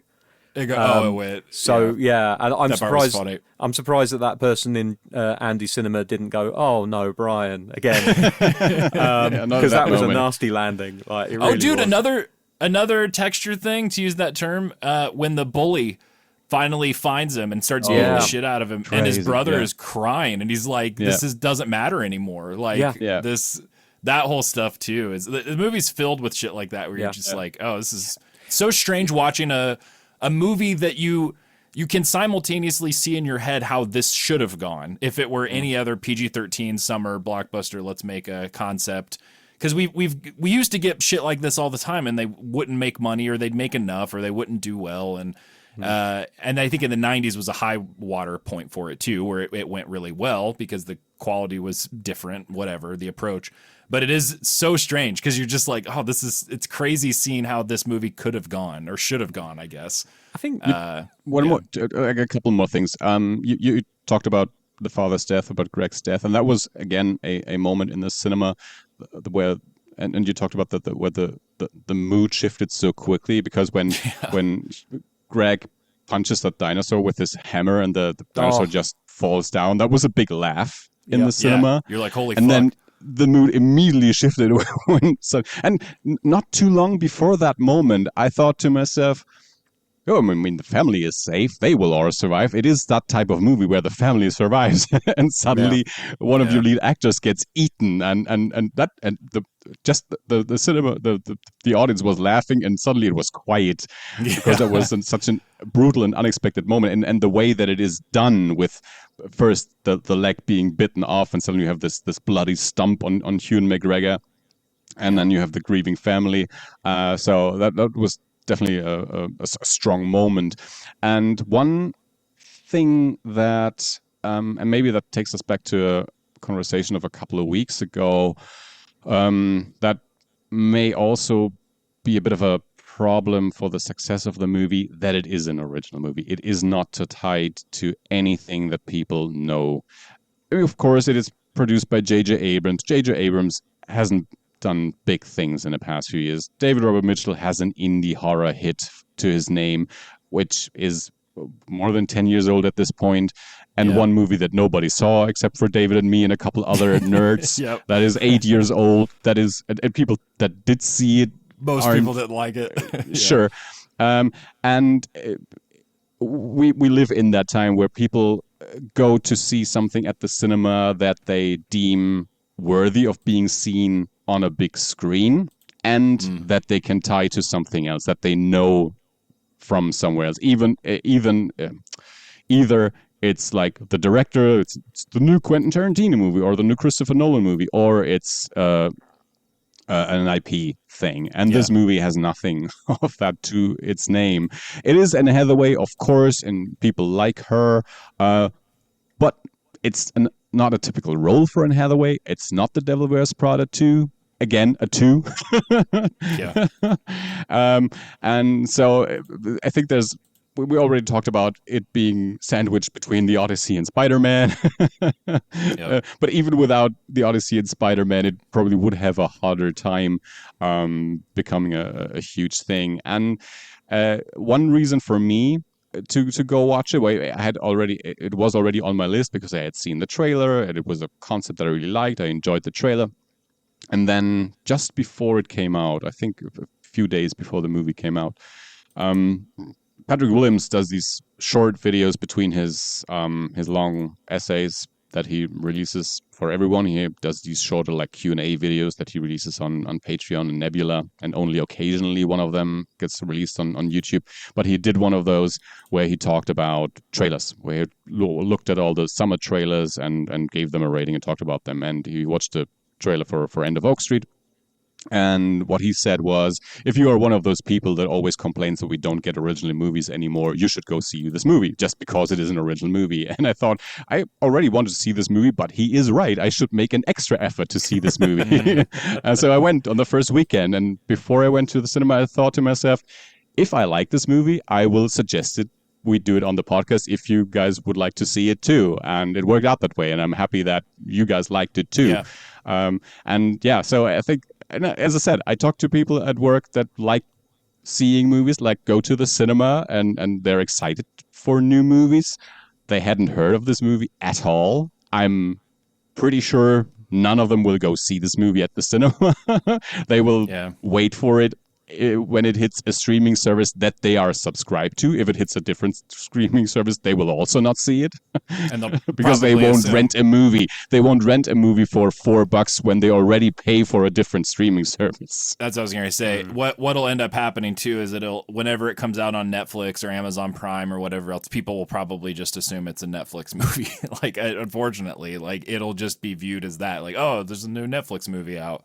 And it's this thing that was in theaters and no one watched and no one saw it. And it's just a distribution deal. But that's how people are used to seeing, quote unquote, new content this way. Anyway, not to go off on that tangent, but yeah, I agree with all that. I genuinely had such a good time with it. Another thing we briefly mentioned, a Smart Otaku mentioned in his email that I liked is that it is pretty violent. I had kind of the inverse reaction to it that I did with the Odyssey, where I really liked the Odyssey. I went and saw it twice, but I remember both times talking afterwards with friends and being like, it's maybe the most tame R-rated movie I've ever seen. It's got a rated R rating here in the States, but it's not really that violent. It has little moments, but Nolan's very restrained in a lot of ways in that regard. And then the end of Oak Street was the opposite, where it was this movie was PG-13, but holy fuck, the amount of old people that get bit in the goddamn face in this movie by dinosaurs. There's not that whole sinister aspect of it definitely extends to the violence across the board. There's that tonal shift we talked about with him getting eaten in front of his family. But before that, I mean, there's the first shot where they're running and there's an old woman comes out and she's like, what's going on? And then she gets bit in the face. You're like, holy shit, they're not people are getting killed left and right. The only I don't even want to say it's a nitpick or a quibble, but I did find it a little odd that no one came out of their houses. I thought it was a little strange at first that I was like, this is a very barren kind of feeling neighborhood because no one, I get that at a certain point it's chaotic and no one's leaving, but I thought it was strange that they didn't show people in their houses because it is weird how alone they feel, but it was minor. It wasn't a huge deal, especially since they had shown earlier in the movie that their neighborhood was pretty social and people were out or whatever else. I would have liked to see a little bit more of that, but I also get that we're keeping the focus where it was. I also liked how it was a huge chunk it wasn't just the trailers and then the name of the movie too make it seem like it's their street or their neighborhood, but it's a big area. And then the way that they extended that in little ways to the climate being a massive change, the atmospheric pressure, they all feel a pop, a change in the way that the atmosphere feels. Every aspect of that I felt, again, one of those texture things where it was he's clearly thought about this, the power, the water, all these systems not working anymore. Like power makes sense right away, but at least for me, I wasn't thinking about it right away. It was like, oh, these pipes go nowhere now. Like you start to realize every single thing is completely fucked.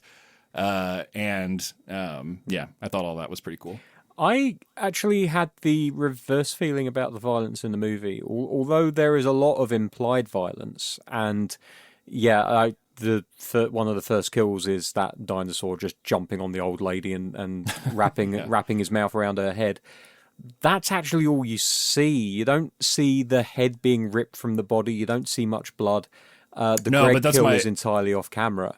That's my point, though, is like if they were to show anything close to that, it would be R. It would flip over into R territory. So within for sure. PG-13, it has a meaner streak of violence to it than Jurassic Park movies are also PG-13. It has a more consistent. It definitely has a more consistent stream of violence, and the violence is very much implied.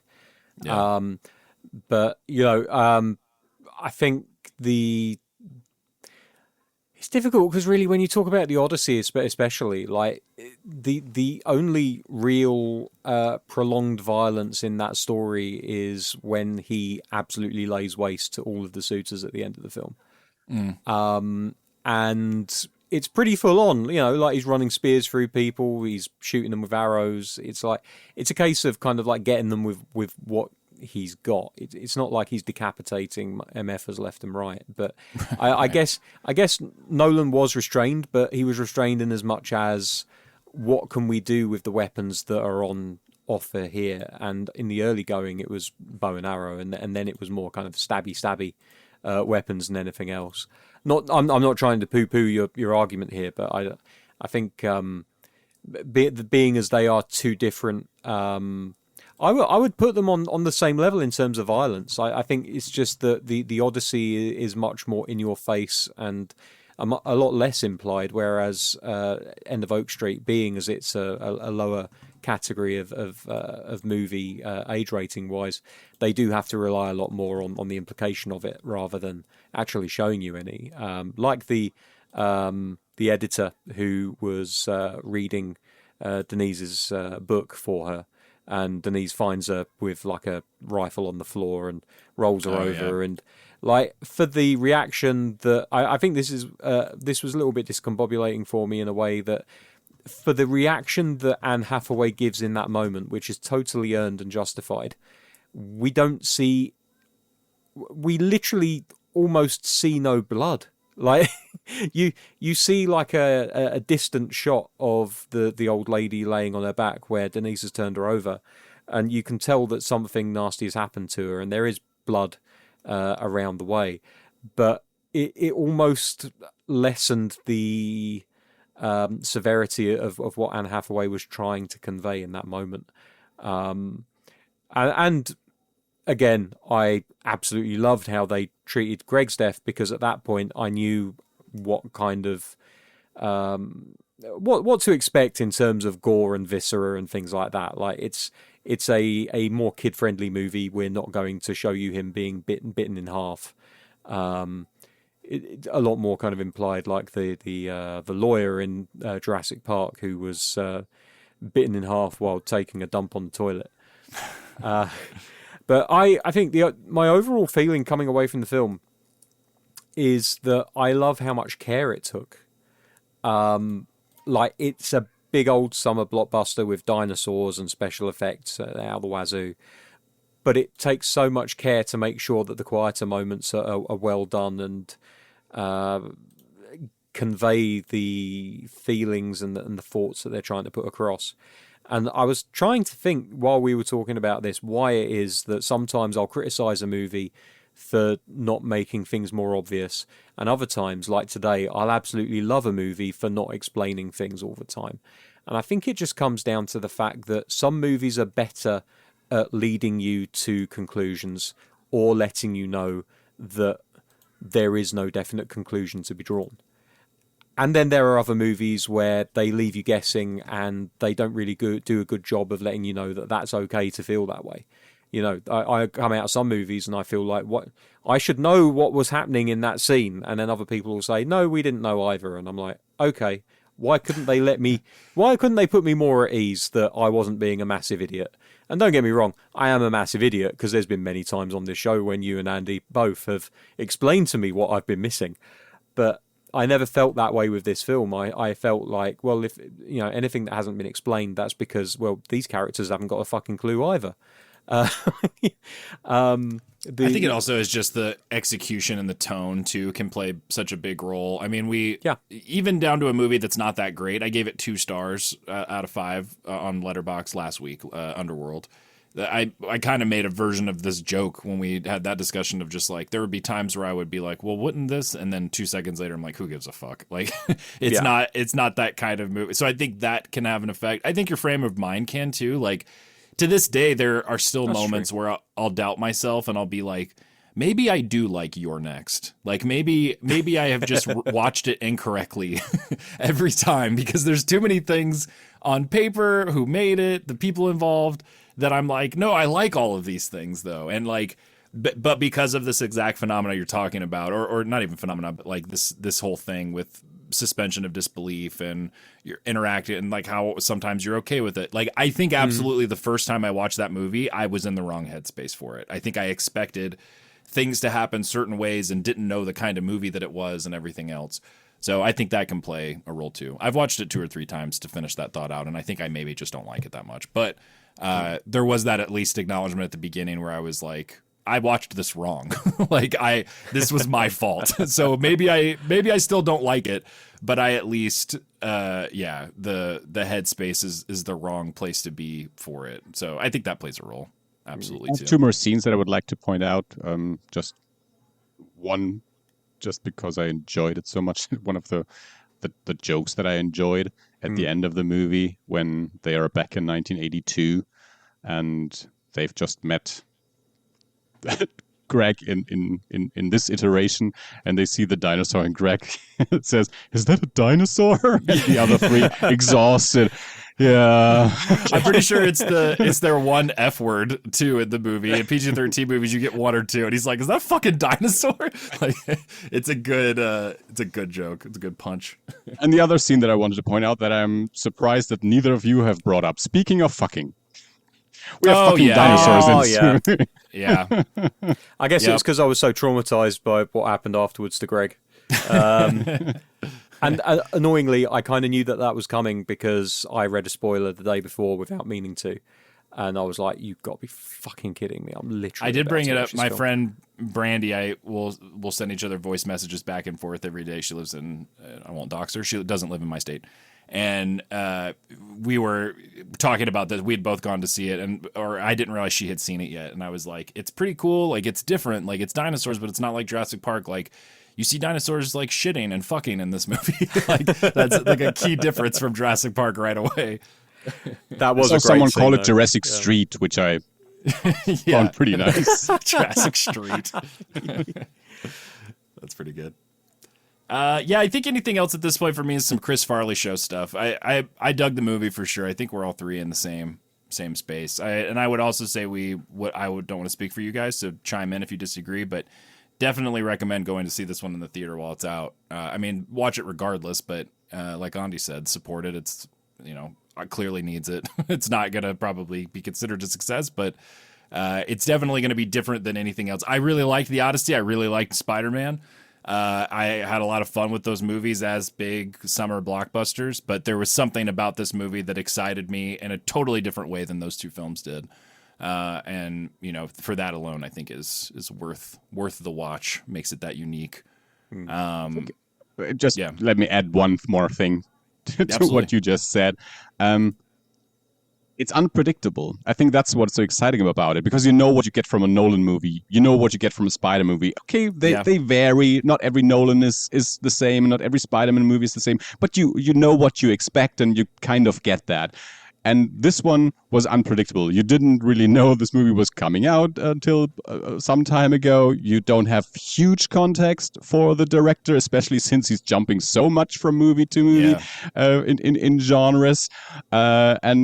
Because it is not based on anything. It's not an IP. It's not a franchise. I think, and that's gives it this little more excitement that you see a great action movie that you had no expectations for, that was unpredictable to you.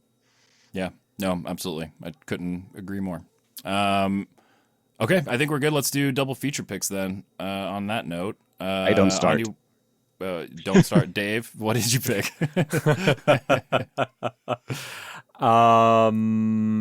As usual, I've completely forgotten, so I'm going to have to do one off the top of my head. Let's go with fuck it, Jurassic Park. I don't know. I feel like there's a much better pick out there, which one of you two is going to find. But like the dinosaur thing is a given. I can't really think of anything that really scratches this itch in a very direct and obvious way. And again, very sure that both of you are going to come up with something in a second. But yeah, Jurassic Park works really well, I think, but not just because of the dinosaurs, but also of the topic of the family coming together. Of course, in Jurassic Park, they are not a family yet. It's not that sense of family, but yeah, it's kind of like a as my kind of thing. Yeah. as my college professor said, Jurassic Park is a propaganda movie. The movie only serves the purpose of making Alan Grant willing to become a father and a family man, and a nuclear family too. yeah. So, yeah, I guess Jurassic Park, but only because I completely forgot to think about this question earlier. All right, Andi, what's your pick? No, not going. Oh, you're going last. Fuck! I just had mine in my head, and Dave wiped it. Sorry. Fuck! I just had it. It was perfect too. Not perfect, but oh yeah. Okay, I got it. So wildly different, but in a similar. I feel like I found kind of something that is also Spielbergy, Amblin-y in some key ways, and also very specifically Twilight Zone-y in some key ways. And that's a movie that Andi and I had a pretty sincere discussion about in a rock arena last year, and it's the movie Real Steel with Hugh Jackman. You've got to be kidding me. I was literally looking up artwork for that before we started recording for reasons that I won't go into. Yeah. Have you seen it? I like the context of us being in a rock arena at a baby metal show talking about Real Steel. Dude, I that is like a core memory for me, is talking with you about that, because we had you were talking to me about Over the Top.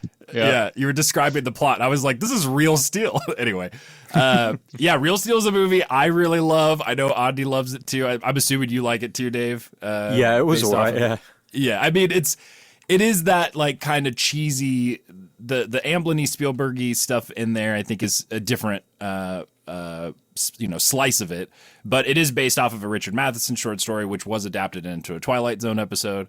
And back in, fucking 50s, 60s, whenever it was. A similar thing, family coming together or whatever. It has another branch of sci-fi in that it's, robot boxers, but it's, I don't know. I think I could watch both of these on a Saturday or Sunday afternoon back to back and be like, what a great sort of like thrilling adventure hour, amazing stories kind of afternoon between the two of these movies. So that's why I went with that. Although it is based on a story, still it's not a franchise. It is a standalone movie. Sure. Also a movie that that probably wasn't that successful. I don't know. I don't know many people that watched it. Yeah. But yeah. Underrated. Great pick. So yeah, I had 3 written down, and we so often have it that I say something and then you say, I wanted to pick that too. And I thought, well, of course I've written down Jurassic Park, but there's a good chance that someone else will pick it. I will pick something else then. But so as I said, I had 3 written down. I will tell you all 3. So Jurassic Park I had written down. I have Super 8 written down just because I feel like, I mean, of course, J.J. Abrams produced this. The End of Oak Street. J.J. Abrams directed Super 8, and it was produced by Steven Spielberg, and of course, maybe even released by Amblin. I think so. I'm pretty sure you're right, and Giacchino too. Yeah. So I think this lineage of from Spielberg to J.J. Abrams, from J.J. Abrams to David Robert Mitchell in The End of Oak Street works really well. Where J.J. Abrams Super 8 was kind of his Amblin homage, and that movie is closer to Amblin in the sense that we focus more on the kids and not as much on the parents. But of course, still family plays a big part in that, and we have a monster, and so I think that would work really well. My personal pick, I noticed something in the end credits. In the special thanks, Jordan Vogt Roberts was thanked.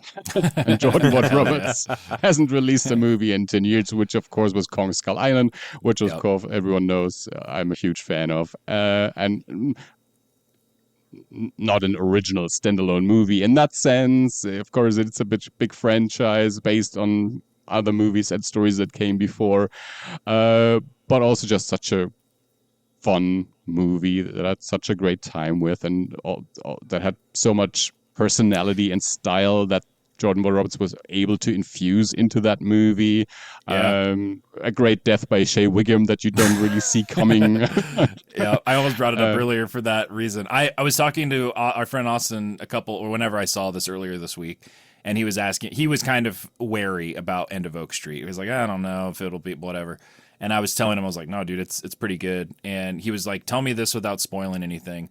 He was like, is there more than dinosaurs? Like, what is it? Just like, what's going on? And I was trying to figure out a way to answer his question without spoiling anything. And the point of comparison I used was Skull Island, was Kong Skull Island. I was like, it's like Skull Island in the sense that there's not just dinosaurs, but there's a world, like there's a biome, basically. There's other creatures. 'Cause I didn't want Austin to think that like fucking aliens showed up or something, which I think is what he was kind of asking. But it was like, it's not just a T-Rex though. You're going to see some fucking weird turtles that don't get out of the road, and you're going to see a weird snake that comes into their house. And I didn't say all that, but I thought about Skull Island specifically for that. I felt like that in one movie he was able to show so many creatures and the diversity of the plant and animal life. So yeah, I'm just waiting for a new Jordan Vogt Roberts movie. I've been waiting for 10 years, so whenever his name shows up, I'm excited. So seeing his name in the end credits in the special thanks section, that alone made me excited. Someone's talking to him still. He's still around. He'll get that Metal Gear movie off the ground one day, I fucking swear. I've just randomly come up with a much better pick than Jurassic Park, at least for me. Okay. So there's a movie out there about a family that fight through a world-ending phenomenon, and they also have a dog, and they also have a gay daughter, and that's The Mitchells versus the Machines. Fantastic. Great movie. So I think there's an awful lot of parallels for that movie, and it's also really fucking fun. So I'll say that. I don't know the name of it. I lettered a comic year before. That was an indie thing. I thought about it after I got home from watching this, where the whole premise is that they go back this family goes back in time. They have a device or something. At one point, they go back in time to the 80s. And it's like trying to figure out their parents, like where they had a falling out, their marriage is falling apart. But then another big part, which I think is the whole first issue, is they go back to prehistoric times with dinosaurs. The whole time or when I got home, I was like, I bet those guys are looking up who they could potentially sue or get money out of, because it was the same thing almost. Anyway, I'll have to find it. It had great art. Like, Land of the I Lost. liked working on it. Land of the Lost shit, has that's true. existed since, like, I don't know, at least the 70s and maybe even the 60s. Honestly, That's true. The number of times that something has happened, like Dante's Peak and Volcano, or like these movies seem to come along. Yeah, Ants and A Bug's Life. That was the other one I was trying to think of. It happens more often than you tend to imagine, and I can't think for a second that it's because of like some kind of Hollywood espionage. I think it's literally just there is a mood that takes Hollywood at a time, and at least two of these movies are bound to come out at the same time, or two of these properties are bound to come out at the same time. I also don't even know if just Hollywood. This comic might not have even come out. I have no clue. But I worked on it. That doesn't mean it was released. So that's cool. But yeah, I'll find pages of it, because the art was great. I had fun working on it. But anyway, we don't have a episode for next week locked in, right? Next week, we are not. You either record on your own or with a guest. Okay, that's right. You're Dave both and on. I will go to see some wrestling. Yeah, that's big right, sweaty men hitting each other repeatedly, and we'll be watching some wrestling. Or as my tattooer called it, extreme cuddling. That's nice. Aggressive cuddling. So let's say no episode next week. I normally, if I was kid free next weekend, I would say, I'll figure something out. But I'll have my son, so I'll just keep it a week off since you guys will be gone. So come back not next week, but the week after, and we'll talk about something else. I have a suggestion for it, but we'll figure it out off air. That's something we've already talked about. Yeah. Okay. Listeners, let us know what you thought of this movie if you watched it. If you didn't go see it and you listened to our entire conversation, including Andi saying one of the best parts about it is how unexpected it is, you should still go see it, even though we spoiled everything for you, because it is absolutely worth watching, and there's a lot of said texture in it, and I'm sure plenty of stuff that, as we mentioned, that we didn't catch that's in there too. So absolutely worth your time and money. If you want to send us some longer form thoughts, like our friend Smart Otaku did, feel free to do so. eerinternational@gmail.com. In the meantime, stay safe out there. Keep watching horror movies, and we will see you next week. Bye. In 2 weeks. See you in a fortnight. Sorry. Yeah, 2 weeks.